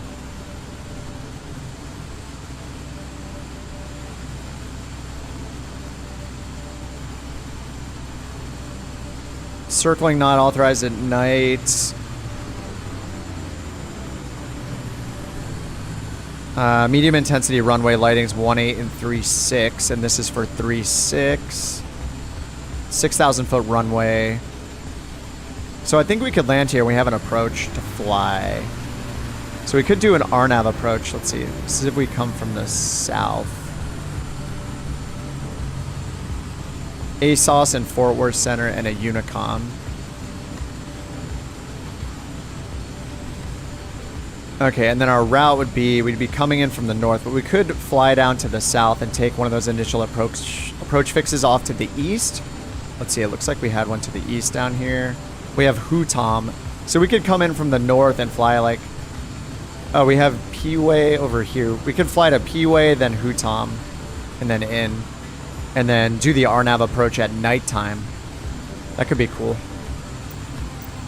And it'll be terrifying to fly at night. I haven't flown at night in so long. Look, it says real time right now. That's what OnAir Company does to it. Oh, this is crazy. I haven't flown at night in the Comanche. I think I gotta do it. There's somebody's in the Juice Goose. Who's in the Juice Goose right now? Okay, so yeah, I think we should take this one. It's a short flight, 54 nautical miles. KCDS.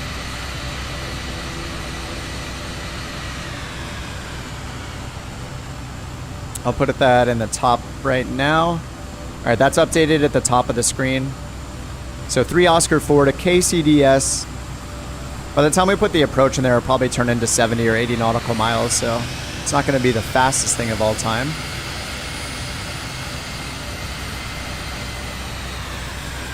Alright, so Sayer Municipal.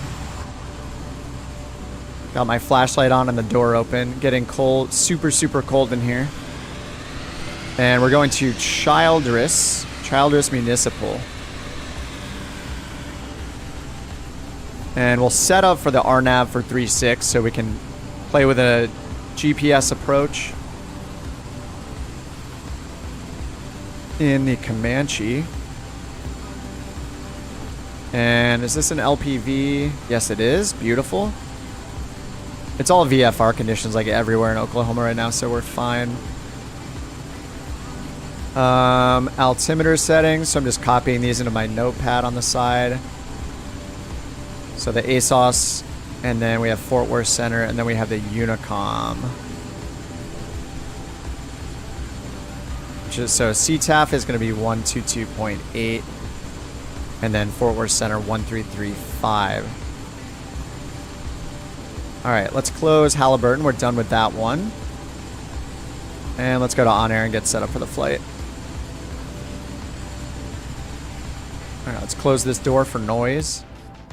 And latch it this time.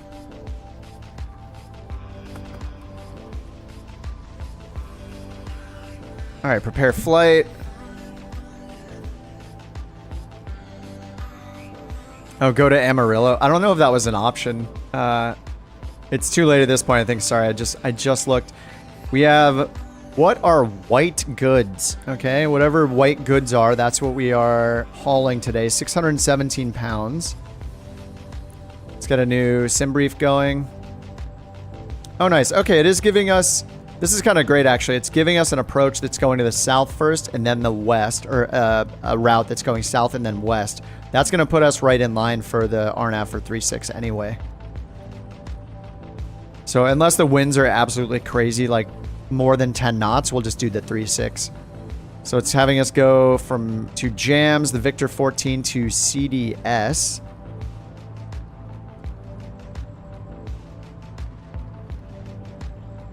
All right, generate that flight.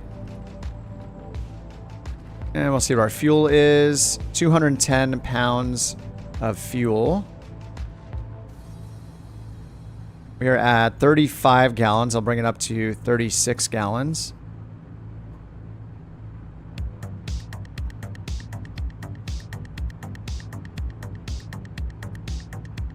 Sure, we can just do this. All right, 36 gallons of fuel is set, and all we have is a pilot and baggage. All right, cargo, 617 pounds. So we're gonna go out of the plane. Oh, what would be awesome is if you could, actually, I don't know, can you, does a flashlight work outside of the plane? Oh my God, it does. What? That's so cool. I had no idea. Well, it's using, this is an instrument camera preset out here. Like, it lets you fly through the plane. I guess this makes sense because it lets you go through the plane's body, unlike some planes. So if you can go through the plane, then you can bring your flashlight out here. Nice. All right, let's get all the baggage loaded on. We're just gonna put all the bags so it maxes out at 200. All right, that's all set.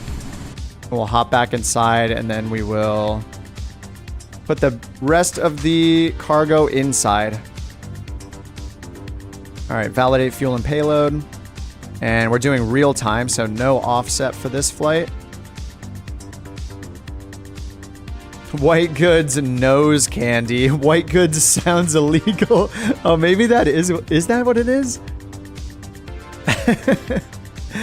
All right, we need to add 220 pounds more roughly. 320 pounds roughly. So let's just distribute it like this and then see how much. 812.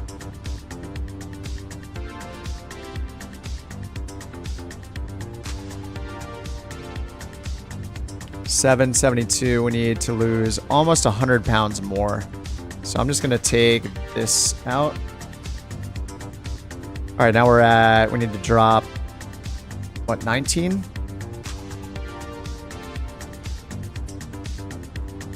think that was 19. Oh, nope. Wait, what? 643 due 681. Can I add more to the baggage? No, that's overweight. Or we have a limit in the back. This is very, very aft heavy right now. We're gonna add some weight to our dog here. 688. All right, there we go. Perfect. 681, 681. Start tracking. All right, that's all good. We just did a flight, so we're good on all this stuff. I'm gonna go ahead and just hit inspect. Everything's good. All right, back to our checklist. Flight info, checklist, before engine start. All right, all that's done. Circuit breakers, we hope are in. Circuit breakers look in. Beacon is on. Prop full forward, mixture rich, crack the throttle.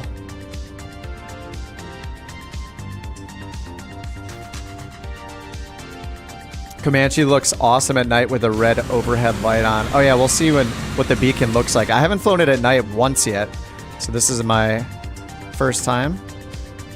Radios, all that's off. Circuit breakers in, rotating beacon light is on. All right, desired tank, we're on both. Mixture is rich. Throttle cracked and full forward. Carb heat is off. Let's unlock the primer. And all right, let's get master on and fuel pump on using my Bravo switch. This should rise pretty quickly since we just, yeah, there, it's already moving since we just flew. All right, that's good. Fuel pump is off. Primer 1 to 5 strokes. So we're gonna do 2 strokes. Mags onto both. Okay, and starter engage. Nice. Your flight will be monitored until you land and shut down the engines. Excuse me, dog. Oh no, I can't get to it. There we go. All right, making sure that's latched this time. Don't ask me why, for no reason. No reason at all. All right, let's lean. And bring our RPMs down to about 1,000. Supposedly between 800 and 1,000 is good for warming it up. And yeah, pressure and oil temperature is still hot, so CHTs are just low as we start it back up. All right, let's get avionics and autopilot back on. Let's see this glorious beacon.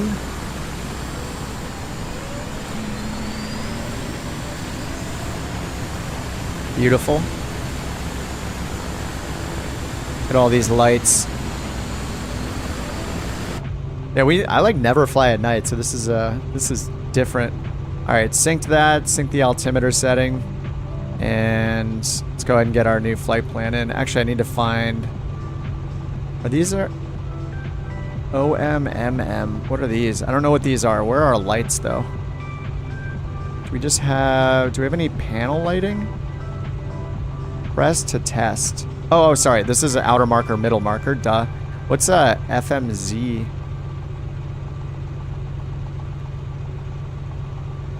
And you can dim the light. Okay, got it. So you can dim the light and press to test the outer and middle marker lights. Let's see. Where are... Oh, yeah, we have the red light up here, right? Yeah, okay. This is the red panel lighting. Is there any... Oh, that's pretty good. That's with my flashlight off, right? And then, where is that? I think the... Is this other light coming from other planes, maybe? Okay, then we have our dome light. We have these little lights I believe we can turn on. How do you turn these things on? Is this isn't a light, is it? Is this a vent? This is a vent, isn't it? I was thinking this was a light because we have vents down here at the sides on the doors as well. Vents here. Ashtray here, of course. Okay. Yeah, I think that might be the only lighting we have is just that overhead one. I mean, it does a good job. I can see everything. No problem. Black knob with the nav light. Oh, right. This controls... Right. I should have remembered that. Yeah, this controls our nav light and our instrument light, so I don't necessarily need the red light here. And we're being lit up. Someone behind us was nicely lighting us up right here. Is that, I think that was Ghoulish lighting us up. And now that light is gone.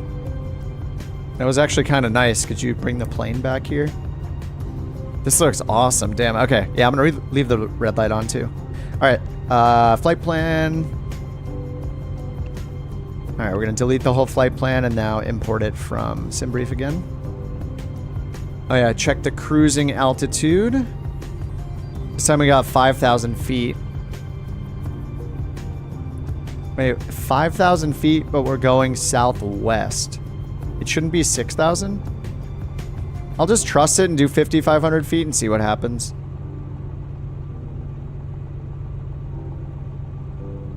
Alright, flight plan import from SimBrief. Maybe it's because we're going south so much that we're doing east, I'm not sure. 3 Oscar 4 to KCDS, that is correct. Let me paste the flight plan again in the chat, or for the first time in the chat. Alright, flight plans in the chat, or the routes in the chat. 5,000, I guess I can put in 5,500.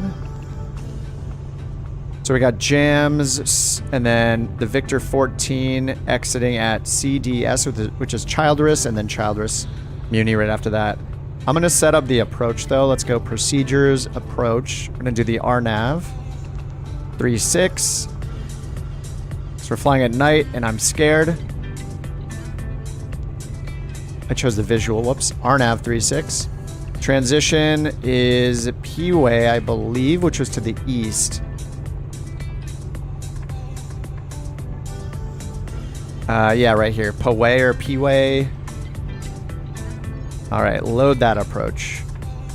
And now there might... Just want to make sure there's not a conflict with our other waypoints.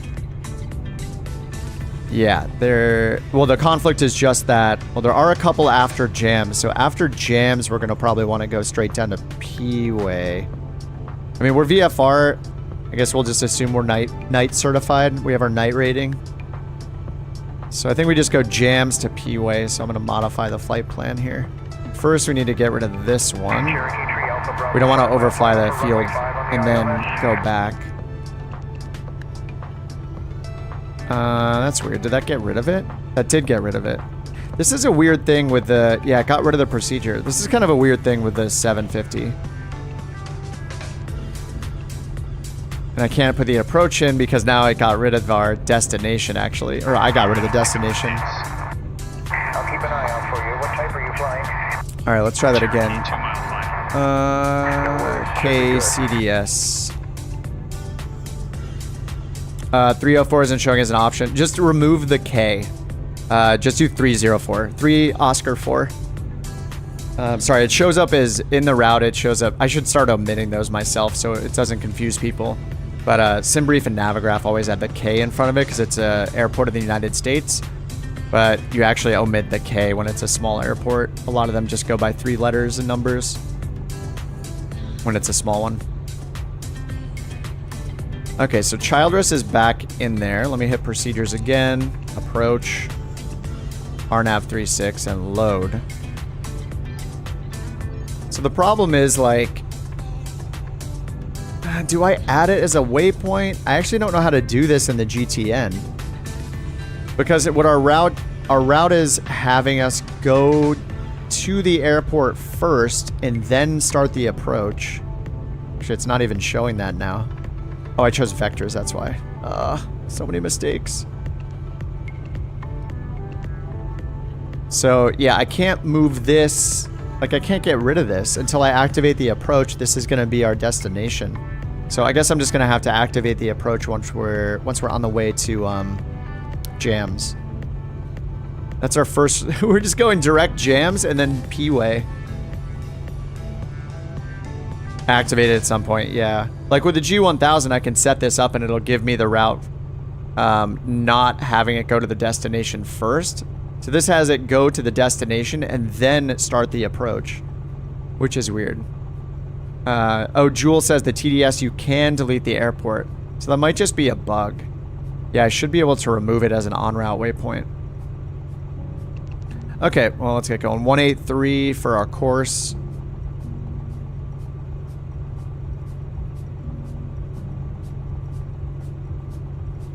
There's 17, 18, 183.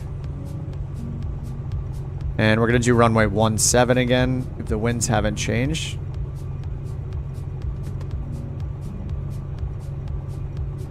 Alright, reference for our runway. Okay, we got that all leaned out. Oh, yeah. Exit there, and then sync the fuel again. So much work to do. Alright, synced. We're very aft heavy, so we'll see how this goes. I should have shifted like most of the weight into the front seat, I guess, but this will make it a very fun takeoff. We are neutral up there. Flaps are up. Primer is locked. Remove jap hooks and smoke. And smote, and it works. Okay, let me try that. Wait, but you... Okay. Yeah, because we're going to jams. Yeah, I guess we wouldn't need this airway at all, right? I could probably just remove the airway. But then now... Let's see.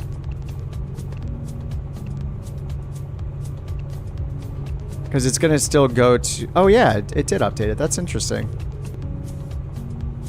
Okay, yeah, that did work. Nice. Thanks, Maximus. Yeah, removing that airway made it so... I guess it's because we're not making that turn at all anymore. Archer 295, Romeo Foxtrot. Sweet. 12 at Alpha. Maximus saves the day. Okay, this is all done. Leaned as required. Taxi primer is locked. I just did that. Avionics is on. Radios are on. Transponder as required. We're squawking VFR. Let's go to altitude reporting.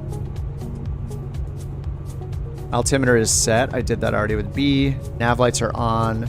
Landing gear lamp is green. We can actually see the lights at nighttime. Parking brake and then test. And then we have run up. I'm going to skip the run up because we just flew. Plane is ready for action. Alright, and then on the supplemental for this airport, we only have a CTAF, so yeah, we don't even have an approach list or anything like that. But if we go over to our approach document for our destination, we have 1335 for Fort Worth Center. So let's try to get flight following once we're on our way. So I'm writing that down. So Fort Worth Center 1335. We're gonna go to 5,500 feet. And then if we check our route here, our route is incorrect now.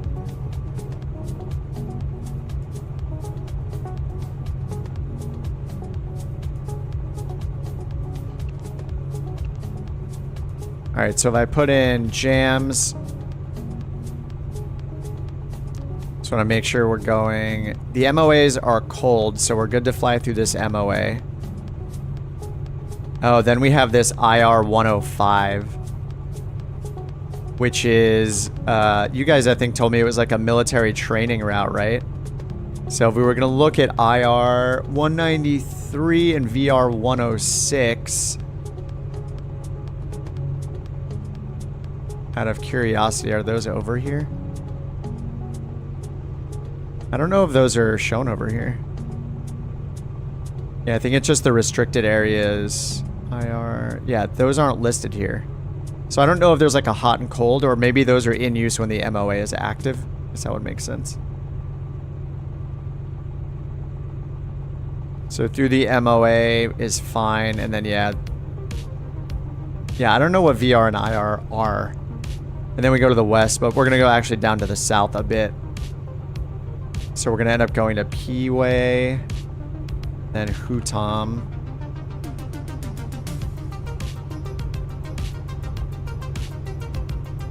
Like this. Okay, and this brings us to another MOA. West over to MOA. We looked earlier and all the MOAs are inactive at nighttime, an hour after sunset, so. But there's no other airspace along this route, right? Yeah, and then we're 2,300 for these quadrants. The max elevation figures are 2,300. We're gonna be at 5,000. And then since we're following the instrument approach, we're gonna have clearance from all of those. Just following these, so 4,000 feet for the holding, before the holding pattern, which we don't need. There's no procedure turn, so we'll be at, and it says 5,800 coming in from P-Way. So, yeah, 58. So we should really go higher. We should go 7,500 then. All right, yeah, I'm gonna do 7,500 for cruise. Sorry, this is taking me forever. This is a lot of work. 7,500. Okay, I think we're finally ready. So let's just get the CTAF set up here, which is what we're on already. Yep, CTAF, and then I'm gonna put Fort Worth Center in 1335. Let's get our taxi light on. Windows are closed. Dog is happy. Skyhawk 121 Alpha, Mike, clear to the active. Jules says Navigraph 9 knot tailwind on 3.6. Heck yeah. Kind of want to do an instrument approach though. And mainly because we're at nighttime, like I want the safety of having an instrument approach flying into the airport. We're like going half VFR. All right, so this is the runway. So I guess, do we need to back taxi on this runway? Yeah, we do. There's no taxiway in the diagram, so we're gonna taxi to runway 17.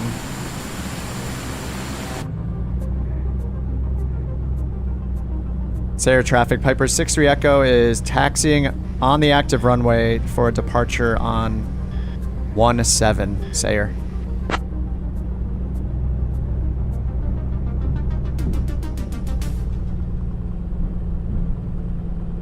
Yeah, nighttime circle to land is prohibited, it said.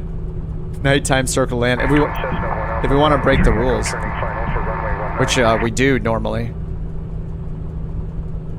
Yeah, it said nighttime circle to land is NA, I believe, for the all three of the other runways. Look at all these beautiful lights.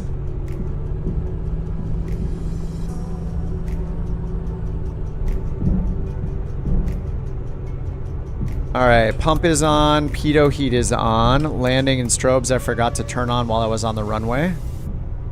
Alright, this is not usable for taxiing.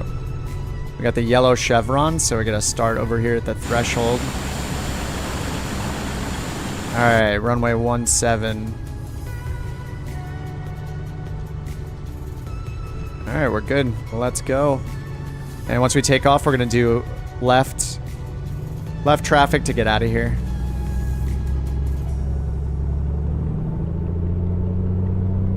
Sayer traffic, Piper 6-3 Echo is on the takeoff roll, runway 17, Sayer. Whoops, I make sure it was not rich. Now it is. Lots of right rudder. Whoa, we took off super fast. Oh my god. Airborne time logged. Alright, runway heading. Gear coming up. Just watching our instruments. Nighttime scaries. Alright, once we're up at about 3,000 feet, that'll be our 1,000-foot AGL point where we can turn our fuel pump off.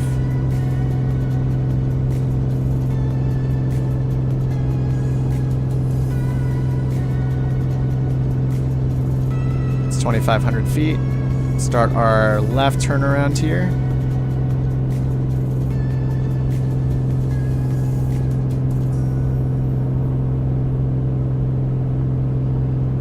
Alright, that's 1,000 feet. Fuel pump off, and we're pulling our prop back to 2,400 and our manifold pressure back to 24 inches. 24.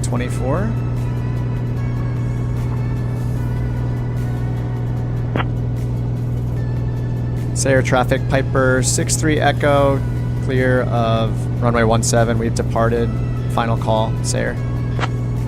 We've departed. I don't know what you say. I think we say like our direction of travel or something, but... And actually, I think... Yeah, I have so much learning to do about VFR still. I think we should probably... Like, we want to climb, right? So I don't think... I think we would just turn crosswind and depart from there instead of turning back. Like, I shouldn't have made that other left turn yet. But we're already well above pattern altitude. Pattern altitude there is 3,000. We're almost at 4,000 already, so I think we're fine. Alright, we're going to fly towards our intended course this direction. Let's go ahead and hold our wings level for now. What's going on here? I have GPS mode on. It is messed up though. Let's cycle that.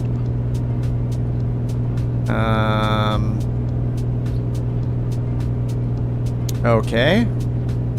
We should have just kept flying straight. Wait, why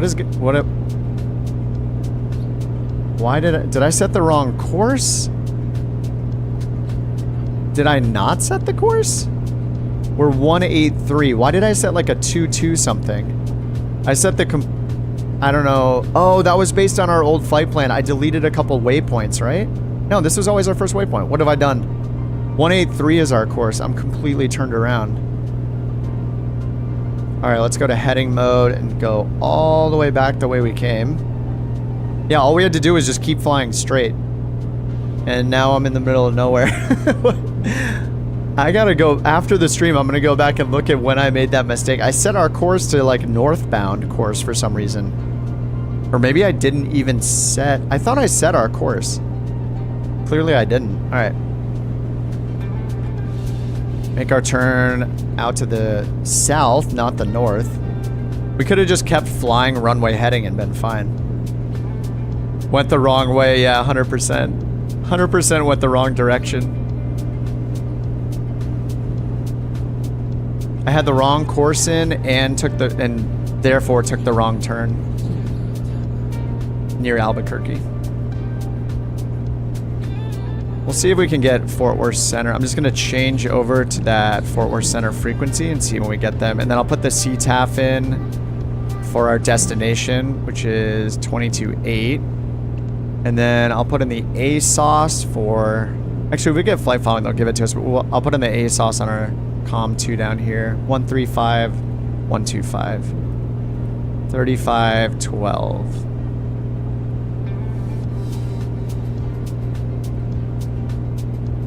Alright, 135.12. We'll swap that, but not monitor it yet. Look at this. This is why I don't fly at nighttime. I'm just extremely confused right off the bat. Alright, we're at 6,200 feet. We're climbing up. Whoa, what just happened? Oh, is that someone else's lights? Oh man, the lights look so cool. Look at these Comanche lights. Look at the, how they're... Oh, it looks like they pitch up so much. They look pretty even from this angle. It's just the way, like, the light scatters or something. That looks so cool.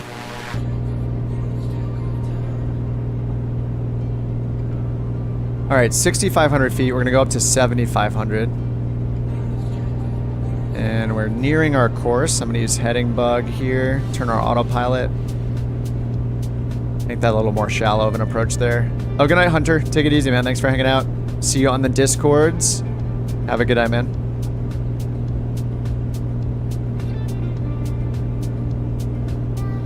All right, let's see if we can contact Fort Worth Center. Fort Worth Center, Piper 6063 Echo is about 2 miles south of Sayre. Request flight following to Childress, Charlie Delta Sierra at 7,500 feet. I should have just done like a radio check or something like that first. I don't even know. It might be too far. We had Fort Worth until here though, so I wouldn't be surprised if we get them. All right, getting closer to that course. Piper 63 Echo, Nice. Fort Worth Center, Squawk 6422 and ident. Squawk 6422, ident Piper 63 Echo. Sweet, we did get them. They're a little quiet. 6422, enter, and then ident. So we should get radar contact, hopefully, if they see us. All right, almost on the course here.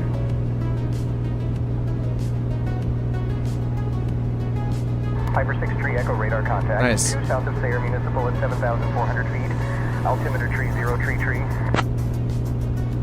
Altimeter 3033, Piper 63 Echo.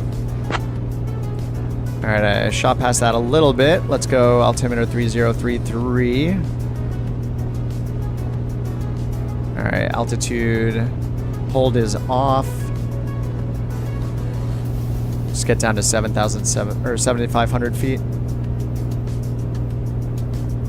Can we get flight following to Childress, Charlie Delta Sierra for Piper 63 Echo at 7,500 feet?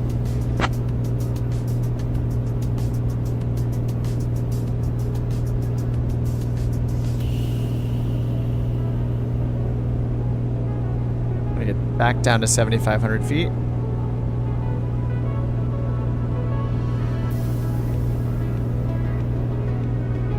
Piper 63 Echo flight following to Childress at 7,500 feet approved. Roger, Piper 63 Echo. Nice. That was cool. So that time we got, I think like my syntax, like for asking for flight following was wrong. Like kind of said it in a weird way. So they gave us a squawk code. Then Piper 63 Echo flight following to Childress at 7,500 feet is approved. all right, flight following to Childress. Thanks, Piper 63 Echo. And they said that again. Why can't I descend? I'm having a hard time descending. Push that nose over. Ready on my altitude hold button on my Bravo. Whoa, now we're descending way too fast. Oh my god.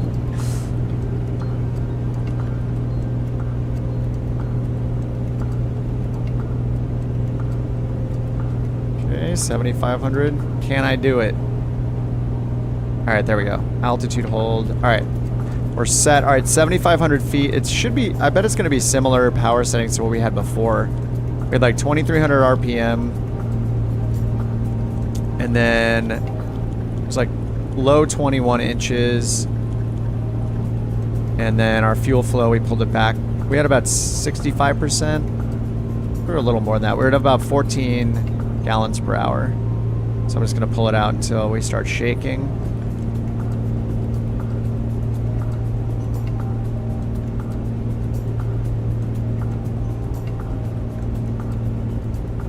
There it is, 11.4, so we had 13.4 gallons per hour. 13.5. All right, there we go, 13.5. November 69420, mic check. That's how you do it, Maximus. All right, we're on with Fort Worth Center. Maximus is getting on Fort Worth Center. We got the CTAF set for Childress or Childress. I guess it's 420 Childress. Fort Worth Center, loud and clear. All right, now we're heading to Jam, 7,500 feet. Got altitude hold on. And at 7,500, so that's good. Did I ever lock this? Looks like I did. Okay, cruise checklist. Mixture, fuel pump gauges. So yes, throttle, prop is set. Mixture was leaned already. Fuel pump is verified off. Checked. Fuel pressure and engine gauges all in the green. In the green. In the green. And then we're on, almost on course. I'm a little bit off course. Alright. Mooney 420, November 69er, squawk 1, tree 52, and ident.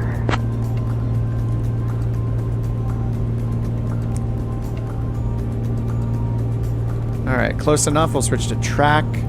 And then let's already start checking our approach because this is a short flight, so... Piper 6 Tree Echo, contact Fort Worth Center on 128.4. 128.4. Mooney 420, radar contact. 10 west of Scotfield at 7,700 feet. Altimeter tree 0, tree. Squawk 1352 and ident 420. Over to Fort Worth, 128.4, Piper 6-3 Echo. Alright, 128.4, swap, 28.4, swap again. 2K4 blank. 128.4, let's see if it works.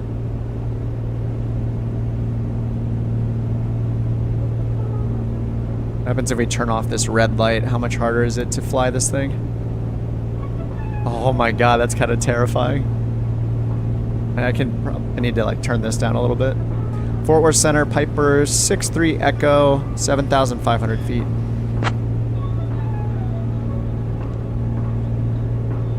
Alright, so I think P-Way had like a 5,800 or something restriction. Actually, we can see them on here because I went to menu and I turned restrictions on. So we can see Hootom 58, Phi Pit 4,000, and then we have something right here at 3,500. But I believe P-Way showed 5,800, and then I thought it was down to 5,800. Oh no, yeah, we're going to 5,800 from here to here. So we can put in not below 5,800 at this waypoint in VNav, since that's our first kind of bottom restriction we have. Make sure we don't slam into anything at nighttime. 5,800, target waypoint right here. Hootom above 5,800. Okay, 18 minutes for our descent.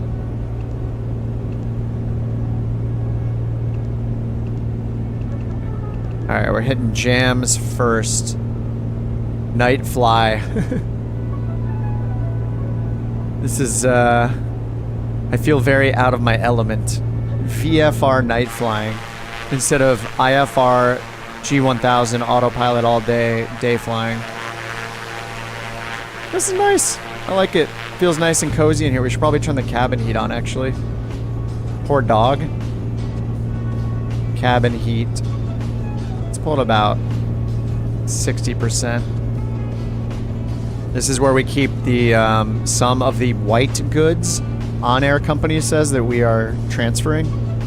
There's just a little bit of it in there as well for us for safekeeping.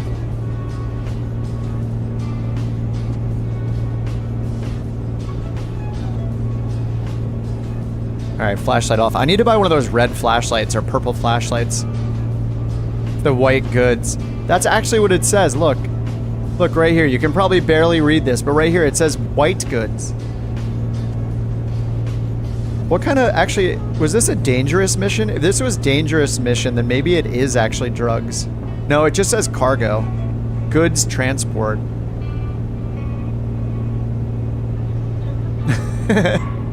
She's cute.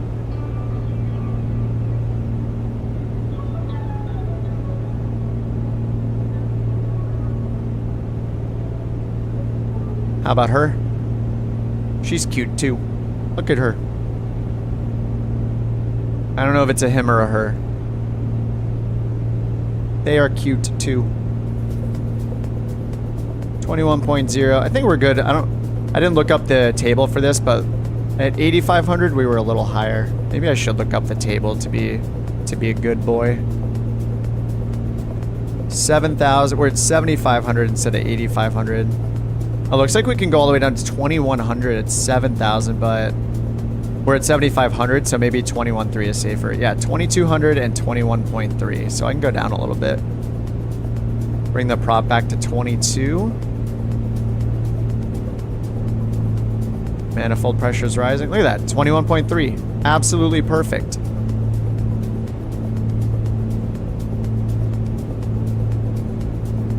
See what it looks like at nighttime here without all the name tags, making things look good.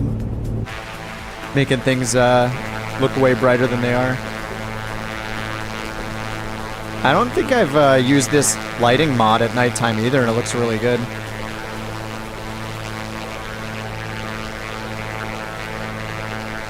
Kip's hauling maybe 2 washing machines. Yeah, white goods. It's for the laundry. For the whites. The ringer. I just think of the Big Lebowski. The whites. The ringer cannot look empty, dude.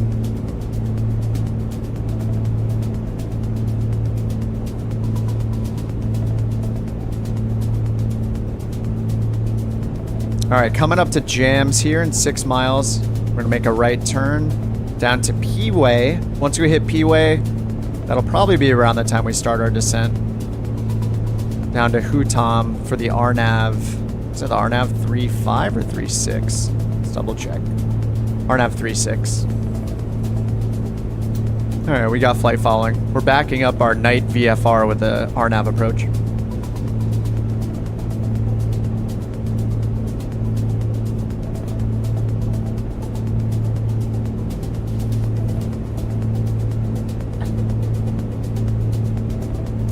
I've got a special visitor here.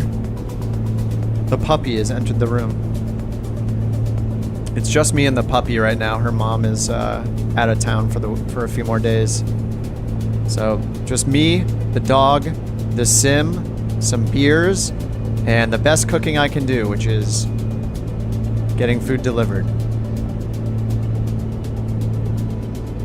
I go through like phases of cooking, and I haven't gone a phase of cooking for a while. It's been like I feel like it's been like a couple months. It's very bad. It's not good for the wallet, that's for sure. Special cargo is on board. Yes, it is. Party time.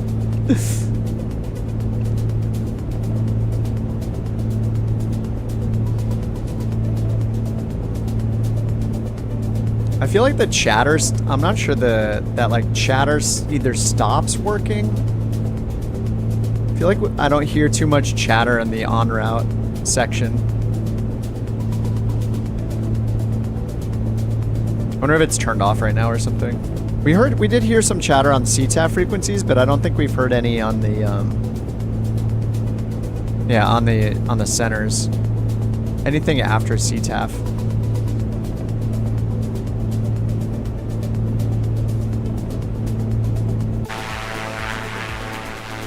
Then these lights, I don't know if these are the ones that I have that are custom because of the mod I have, or if these are the Comanche ones. I mean, they look pretty awesome. I wouldn't be surprised if these are the Comanche ones. But I do have that mod. I don't know if that mod affects my lights or just everyone else's, but it looks pretty nice. Not to spoil the fun, but what Runman said is correct. Wait, what did he say? Oh, white goods is refrigerators, washing machines. Oh, like appliances. Really? They're called white goods? I have never heard that before. That's so weird. Oh, that's why the cops are... Yeah, definitely ruining the fun knowing that. What do you think, we're here to learn things? Oh, that's why you said two. I didn't see Runman's message from earlier, sorry. That's why you were saying the washing machines. The whites. Yeah, I guess we got 2 washing machines in here.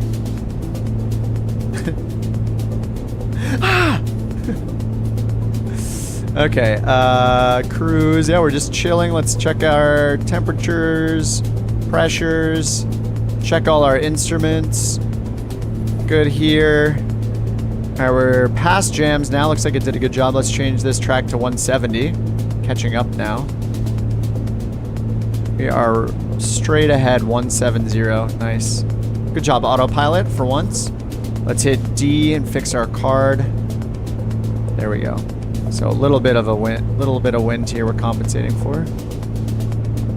All right, that is set. Bright goods. What's inside? Yeah, exactly. What's in the washing machines? We've all seen that. What is that? Customs police show on? Is that on TLC or something? I don't know. It seems to always be on our TV. We use like Sling for our cable, and we just have something on in the background pretty often, especially for the dog, just to like distract her. But I feel like that like Border Patrol customs thing, where they're like, you know, checking the inside of everyone's shoes for white goods. Yeah. After you watch enough of that show, it seems like somebody could be hiding something in everything. All right, we are 14 miles from P-Way. So could we see the field? The field is to the east, or sorry, to the west over here. Probably a little too far. I see Dave over there. He's probably at the field. Let's check our BSR required is only 123 right now, so we got a bit to go. We got P-Way and then Hatam. So we go to flight plan. P-Way, 13 miles left, and then 23 nautical miles until we get to Hatam, and then we go down, yeah, 4,000, 3,500, 2,600. But our FAF here is at Rifug. These are not easy to say. None of these are easy. Fipit, Rifig, Wadaboo. These are difficult for me to say. Final approach fix is at Rifug, LPV.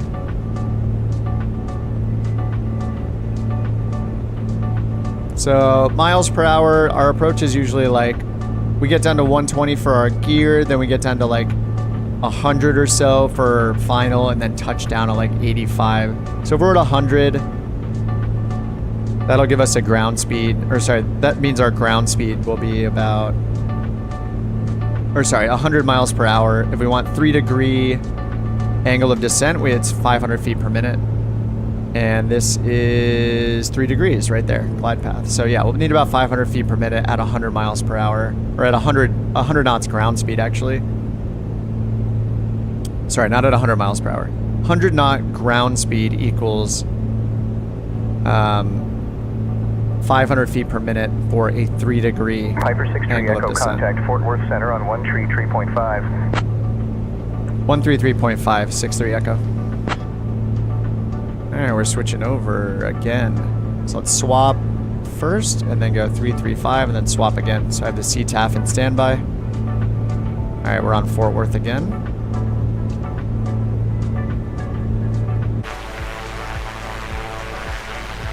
This is kind of nice flying at night. Kind of like it.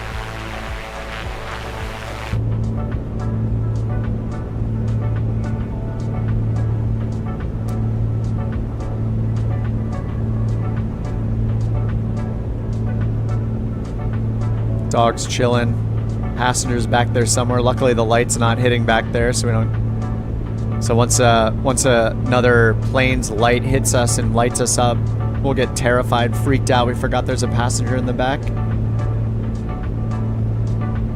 All right, this is gonna be a big turn here. So from 170, we're gonna go new heading 253 in 6 miles. So I'm gonna get this prep 253.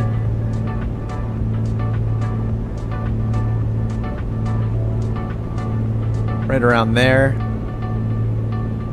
So we'll switch over to heading mode on autopilot to do that turn. We'll wait until about a half a mile. Do that.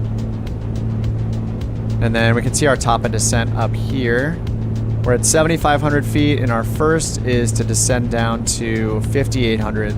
I really like that you can hit menu and turn on constraints here and see any VNAV altitudes, any altitude constraints you have set up. So we don't have VNAV in this, but that would be nice. Wonder if we can upgrade the autopilot someday. Like, puts a Garmin autopilot over here, and we're like, yes, now it is the best plane ever.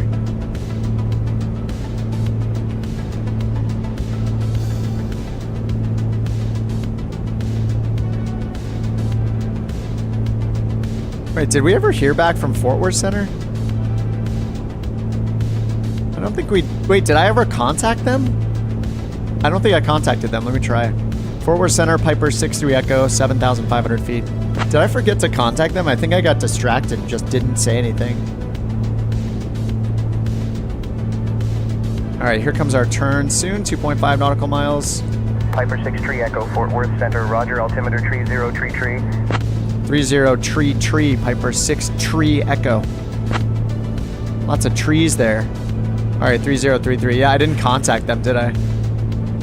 This is why when you fly a plane in real life, you don't have live chat on the side. It's easy. If you stream, anything you do wrong, you just blame chat or that you're reading chat. All right, let's switch over to heading mode. 1 mile away.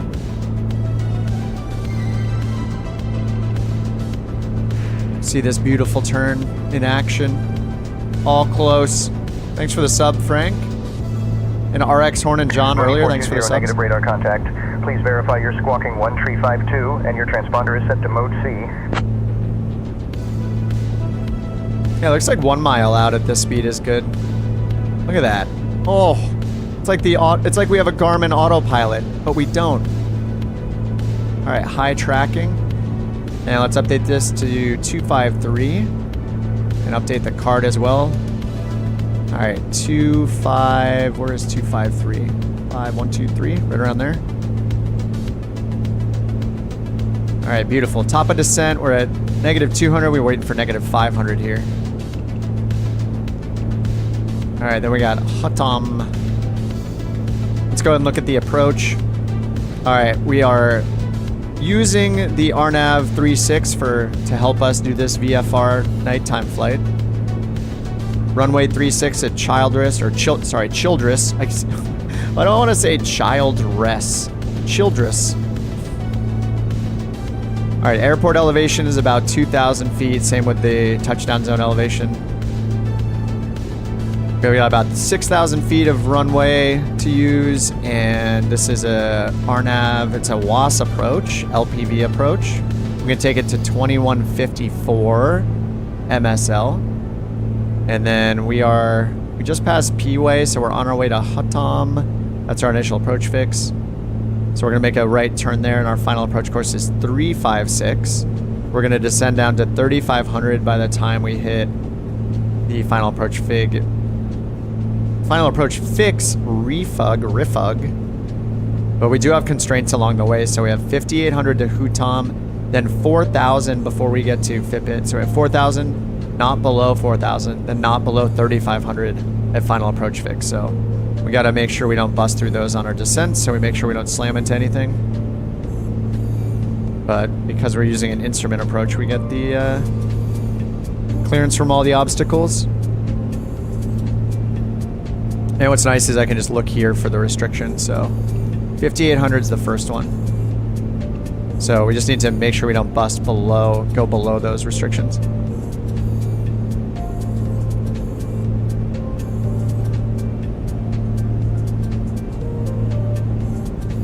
And then we'll land and deliver our white goods. Get paid. Darth Chad over here. We got a Darth Chad. Oh, Frank. Thanks so much, Frank. Welcome to the Couch Captains. Pull up your stool. Somebody hand this man a cigarette. And give him cartons of cigarettes for his passengers. Candy cigarettes, of course. No actual smoking allowed, because it's not good. No, I gotta look up that 3D artist you guys said. Who was it? Crispy, right? I gotta look up Crispy and hit up Crispy on the forums and see if they take commission. They do commission work to get us a smoking co-pilot. It would be hilarious. I wonder. I don't know if they're able to do this. I'm guessing they probably can't. It would be so cool if you could have actual smoke coming off the cigarette, though. We could make there could be a few variations. Like, we have, like, a dude in, like, leisure wear smoking a little tiny cigarette with, like, one of those little cigarette holders. And we could have a guy in, like, a suit smoking a stogie. It's a gigantic cigar, like a comically large cigar. We could have someone that looks like they're from California smoking something else. I don't know. The possibilities are endless. All right, coming up on our top of descent. Once this hits negative 500.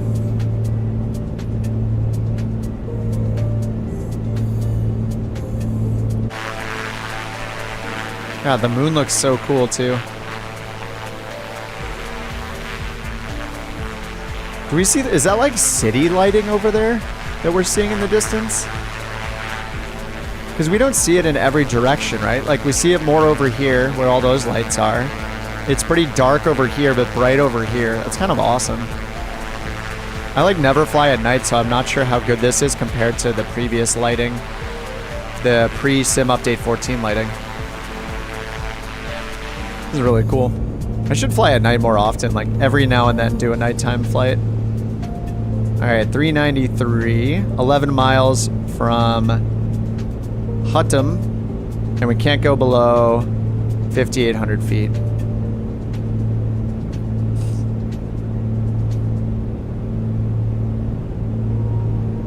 Forward center, Piper 63 Echo is going to start our descent into Childress soon. Night is great, especially over the States.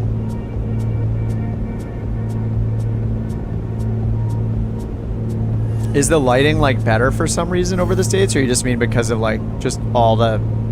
Piper 63 Echo descent at your discretion. Descent at your discretion.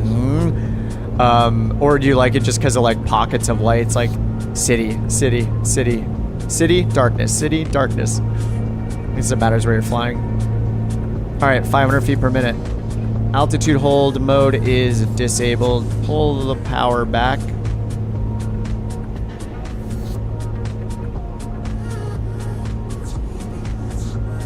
All right, there's our descent. And trim up a little bit. Oh, more lights, great city graphics, yeah. I love the groan at the end of the instructions, yeah. Wouldn't it be funny if they had like a joke mode where they had like sound-alike celebrity voices and stuff like that? Like, this ATC voice is in the style of Samuel L. Jackson. In the style of the dude played by Jeff Bridges. Like,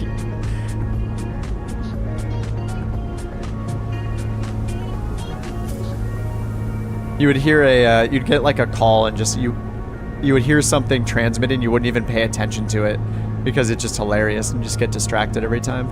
Which is just what I need, is distractions, because I definitely don't forget things, like talking to ATC.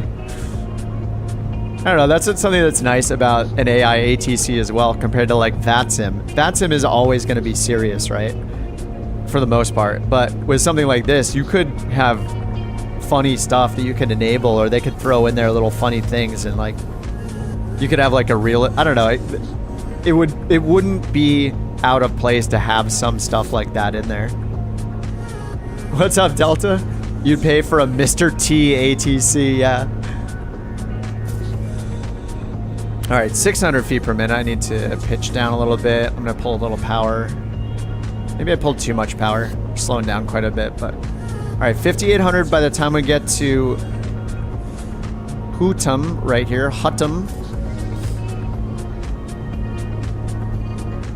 Thanks again, Frank, for joining, man. Appreciate that. Enjoy your little stool, your wooden stool captain face you have for now. If you stick around next month, you're going to upgrade to a lawn chair. I know that's very, very motivating to stay a member for another month, is to get that all-comfortable lawn chair. All right, I need to pitch down a little bit more. So we're at or above 5,800, so as long as we're not like too far off, it'll be fine.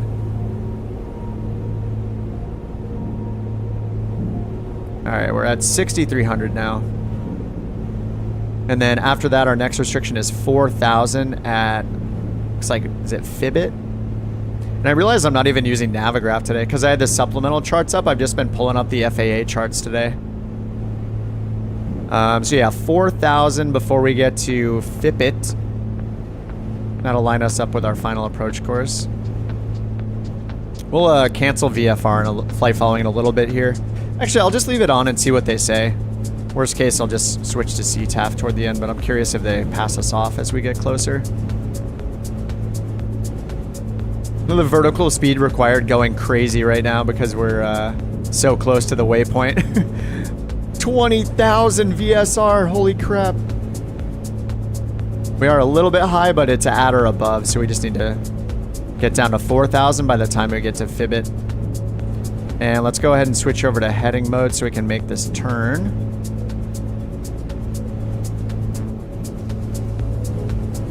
.299 is our next track. Alright, 299 is set.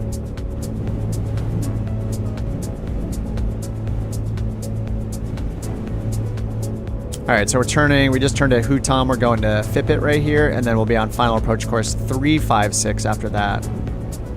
And we're just using the GTN for our constraints, so above 4,000.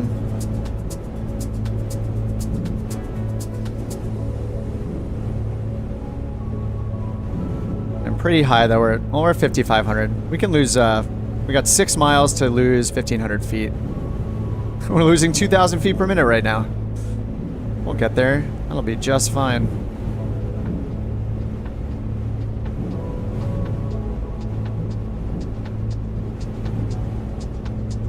Alright, I'm just going to leave it on heading mode because we have another big turn coming up here on autopilot. Using the autopilot, and tracking mode does not track very well in this thing, so we're just going to use heading mode. Alright, there's 4,900 feet. We can go down to 4,000.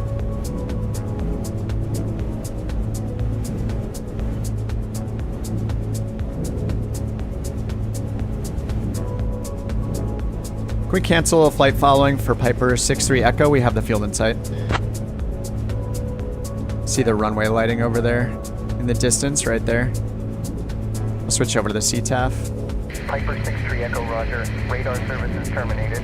Squawk VFR, frequency change approved. Alright, Squawk VFR, frequency change approved. Piper 63 Echo, thanks.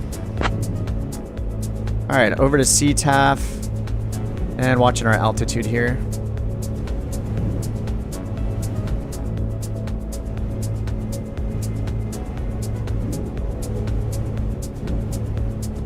Just don't want to be below 4,000 yet. Speed is looking good. Fuel pressure, temperatures, all looking good. CHGs are really low right now. So that's probably because I need to add mixture and RPMs here. Our prop is still really slow. Whoops. All right, there we go. We're under 5,000 speed. I'm just going to go rich on mixture, 2,400 on our prop.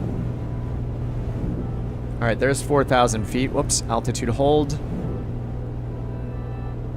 Let's listen into the AWOS on COM 2. I had that dialed in from before. Airport information mic. 2020 Zulu. Line 180 at Niner. Visibility 10. Sky conditions clear. Temperature -7. Dew point -1. 8. Altimeter tree 025. Visual approaches in use. Advise on initial contact you have information mic. Alright, we got Mike. So we have a crappy tailwind as reported earlier in chat. One of you guys said we would have a crappy tailwind. TBM 850 Delta Sierra, overflow ramp taxiing to the hold short for 28. Alright, 357 is our new course here. Let's go 357. And we need to descend to 3,500 feet. So I'm going to turn altitude hold mode off. Alright, 357 over here. Right around there. Alright, tracking mode is on. And it looks like we have a glide path right there that's alive. So that's our LPV glide path. We can use that. But we need to get to 3,500 first. 3,500 by the time we get to Rifug. And Rifug gives us 2.9, let's see, 3, 4, 5. It's about a 5 or 6 mile final until the airport once we do that.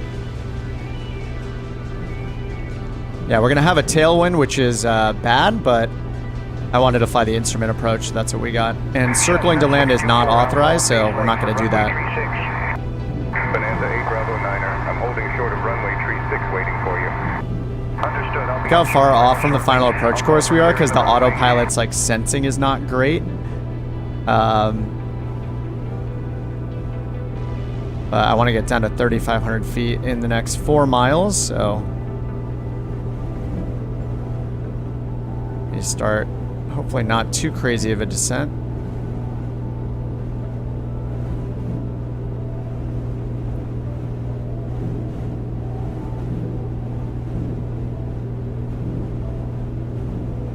Circling around allowed on 3-6 at night. Oh, is it? If it is, then we should do that. Let's see. Oh yeah, 418 and 22 not authorized at night. Oh yeah, so 18 is not authorized. Yeah, it's not. Rip. We're on. Yeah, we're on 3-6.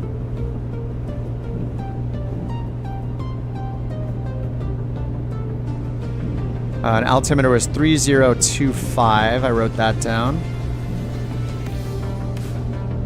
3025. Yeah, we are almost down to 3,500 feet. Crosswind equals sometimes bad. Yeah, especially in this. Alright, we can see the runway right there. Alright, 1.6 miles until the final approach fix. We can see the glide slope coming down right now, right here. Diamond Star 330 Romeo X-ray climbing through 2,000 for 5,000 departing to the east.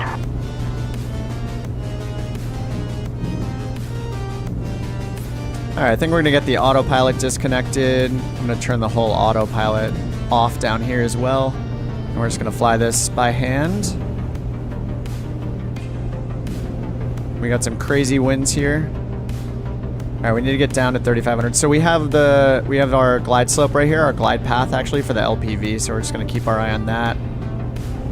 And we need to get to the left here. Diamond Star 330 Romeo X-ray 12 miles to the northwest, picking up the RNAV 27. Diamond Star 330 Romeo X-ray on the RNAV 27.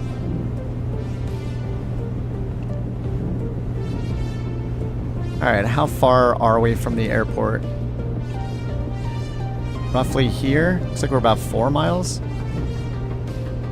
Childress traffic, Piper 6-3 Echo, 5 mile final, runway 35, Childress. It's Childress, isn't it? I keep saying Childress. What the heck am I saying? Alright, I'm pulling power out. Get our nose up and pull power out because we need to... Alright, pump is on, landing lights on, strobes on. Mixture rich, prop is full forward.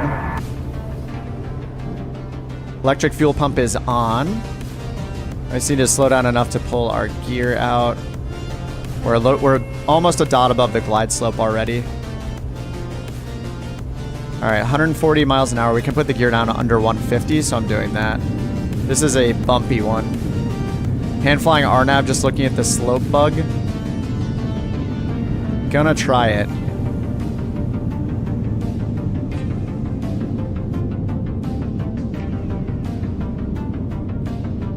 Yeah, we can take this down to 200 AGL. All right, catching up to the slope.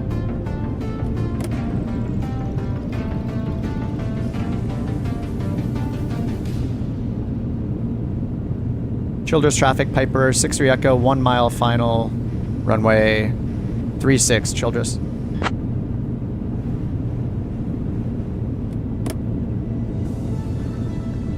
Still a little high on the glide slope. Flaps down. Just staring at the glide slope right now. It's coming in, so I'm adding a little power. And our airspeed is fast. It says we're above the glide slope still. Wonder why it was still showing way above the glide slope. We're obviously like very high. That was not good. Very long. I was just staring at the glide slope, but it kept saying to be higher and higher. Landing time log. It's kind of crazy. I think it's just I was so close. I don't know, that was way too high. That was bad. That was not good.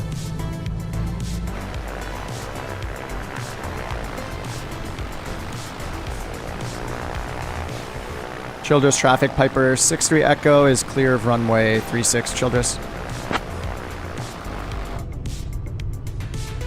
I don't think I'm supposed to make that call until I'm way out here. Just in case there's like a 787 landing or something. Alright, flaps up. Yeah, that was really bumpy. I was just staring at the glide slope, and then when I looked out, I noticed the landing mark, the 1,000-foot markers were way too close. I was like, oh no. Alright, looks like we're about neutral on the pitch trim. Flaps are up, fuel pump is off, pitot heat is off, landing light off, strobe light off. Lean the mixture. But don't kill the engine. Alright, let's go taxi over to where all these fine people are. Actually, is anyone coming in still? Oh yeah, a couple of you guys are coming in. Let's stop. Gotta watch some landings. Nighttime landings!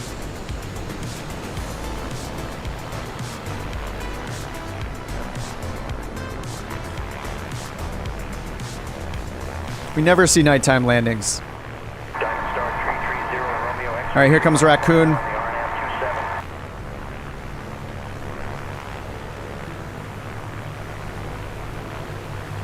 He had a much shorter landing than I did. I had such a long landing. Jeff is coming in. Grand Caravan. Booping it down a couple times. The hello lights have turned on. Here comes Loki. DA62. You know it's that shiny, beautiful black livery. You just can't see it. We'll see it in a second. Look at the lights on that thing. Looks like golf cart headlights. They're just so close together.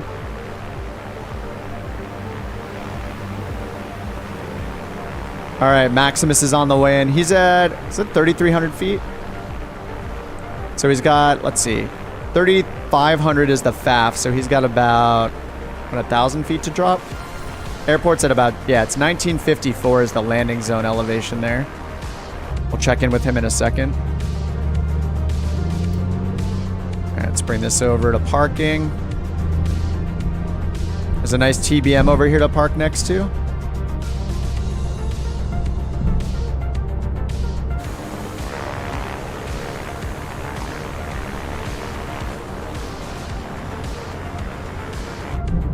Speed parking. Bam. All right, let's go check on Maximus. Oh, where'd all the lighting go? There we go. Here's 3.6.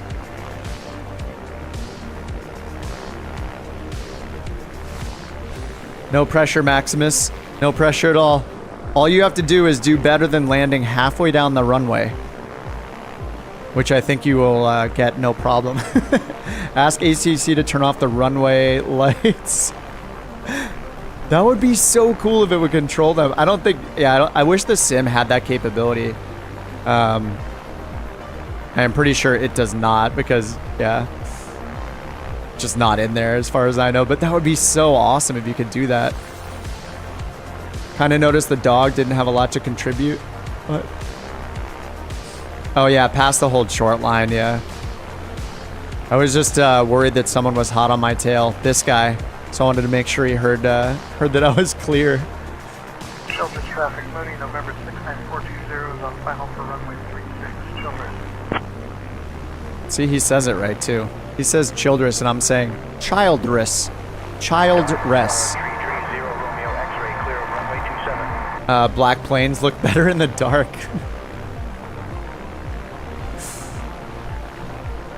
Yeah, some strips of pilot. Yep, pilot controlled lighting. Yeah, I believe if it has a letter P next to the CTAF frequency, that designates pilot controlled lighting on that frequency. And you just like key your mic like 3 or 4 times, something like that, to control the intensity. I think you need to give it, I think it's like when you give it 2 or 3, I think it has varying levels of intensity, so you're supposed to give it a lot of clicks. Maximus spotted.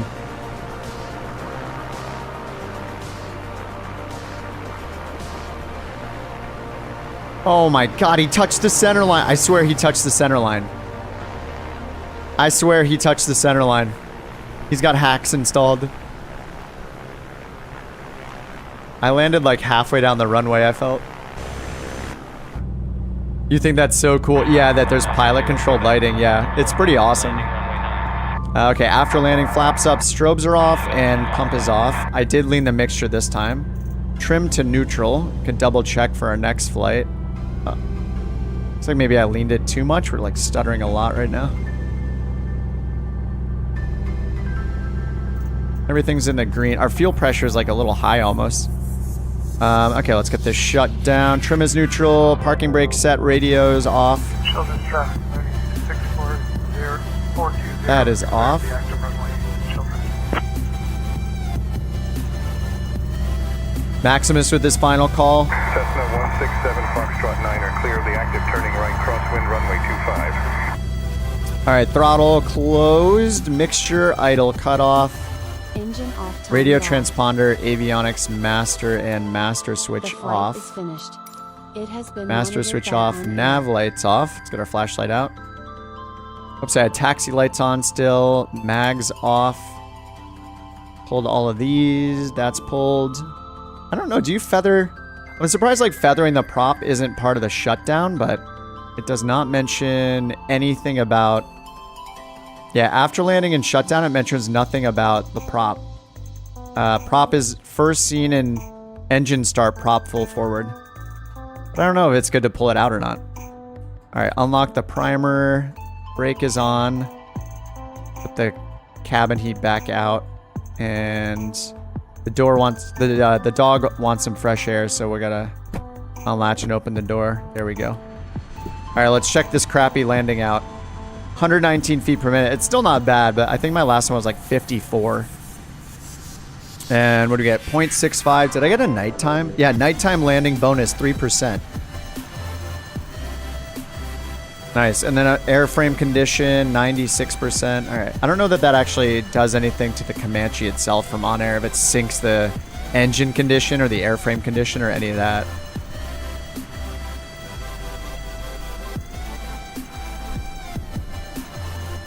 Delta says, what's really trippy is seeing fireworks from airliner altitudes. Oh, yeah.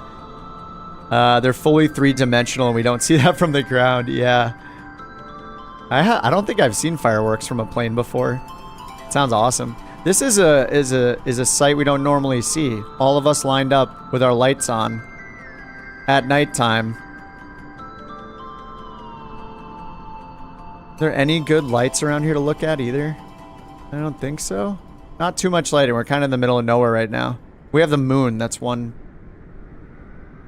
big light-looking thing that we have. All right, so that's 2 flights down in OnAir Company, all done. We just hit the 3-hour mark a few minutes ago, so mission accomplished. Some light systems are also activated by keying the radio. Dave says on the RCAL frequency, 5 or 7 times, usually the same as the Unicom frequency.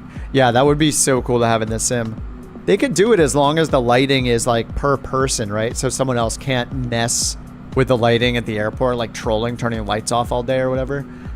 And that kind of stuff is like, pilot controlled lighting is going to be at a smaller airport anyway, where people are probably not flying often in multiplayer, so might not even be a problem. Actually, so that would be so cool. I would love the pilot controlled lighting. It would give me a reason to fly at night, I think. Nighttime flying is just kind of terrifying. So yeah, I was so scared I loaded the RNAV approach in, but... Oh, Brad, yeah, thanks for joining, man. Joined for the first time. Just landed slightly ahead of you. Oh, sorry I missed it. I've been like... I feel like I used to be able to see so many more landings, and I think it was probably just because I was in something a little faster. But I don't know, we're like such a tight-knit group now after flying so long together. We're all like landing at the same time so often. I'm lucky to catch like 1 or 2 flights. All right, guys. Oh yeah, Gary, good to see you too. All right, Soul, Delta, Maximus. Dude, Maximus, awesome hearing your voice on the multiplayer of SayIntentions. And I think I mentioned it earlier in the stream, but I'm gonna remove the link soon from the description. but the SayIntentions guys gave me a link you guys can use to get instant access to the demo environment if you want. I'll just chill here for like another minute before I end the stream. But if you go to the video description on YouTube and grab that link, you can go to that link. If you haven't signed up at SayIntentions already, like use that link and sign up. It'll give you instant access to the demo. The demo is like a small fenced off area, so you can fly around Truckee, so you can try it out. I know most people's reaction is it's expensive, but at least you can try it out. I'm gonna after this month, I'm gonna pay for my like annual subscription. I might go month to month myself, but I don't know. I've been using all the ATC programs. I think this one's awesome. So I will try others in the future as well. But yeah, it's super nice to them. Like Liam was in here tonight. Brian, who's the dev on SayIntentions, dropped in tonight in the chat to say hi. And yeah, they provided that link. So if you guys want to do it, it's free to go and play around in the demo area. If you want to try it, I would recommend it because I'm having a lot of fun with it. So I'm going to use it for the foreseeable future. It's really nice not using any UI. Like I actually literally didn't use the UI once tonight, except to hit the reset button when I started my new flight. I don't even think I need to do that. I haven't even looked at the UI for the ATC. That's like the coolest thing about it. But yeah, if you guys want that, or you can hit me up on Discord if you don't catch it on the video description, if you want the link to try out the demo. But all right, guys, have a great night. I'm gonna get some food here, spend some time with the puppy, play some Escape from Tarkov, and grab a beer. You know, normal Tuesday night stuff. And I hope to see you guys on Thursday. Thursday streams at the same time as tonight, 5:30 Pacific time, and we do the group flights every Saturday at noon California time. So I'll see you guys then too. And until then, if you want to join the Discord, I'll pop the link to our Discord in there. Links in the chat if you guys want to join and chat on Discord between the streams. And I'm sure to see you guys there. Have a great night or day if it's daytime where you are. Thanks for hanging out. Thanks again for all the gifted subs and everything. Frank for joining. Liam for 40 gifted memberships today. Maximus for joining the Couch Captains. And Big Sierra for 10 gifted earlier. And before the stream even started, oh,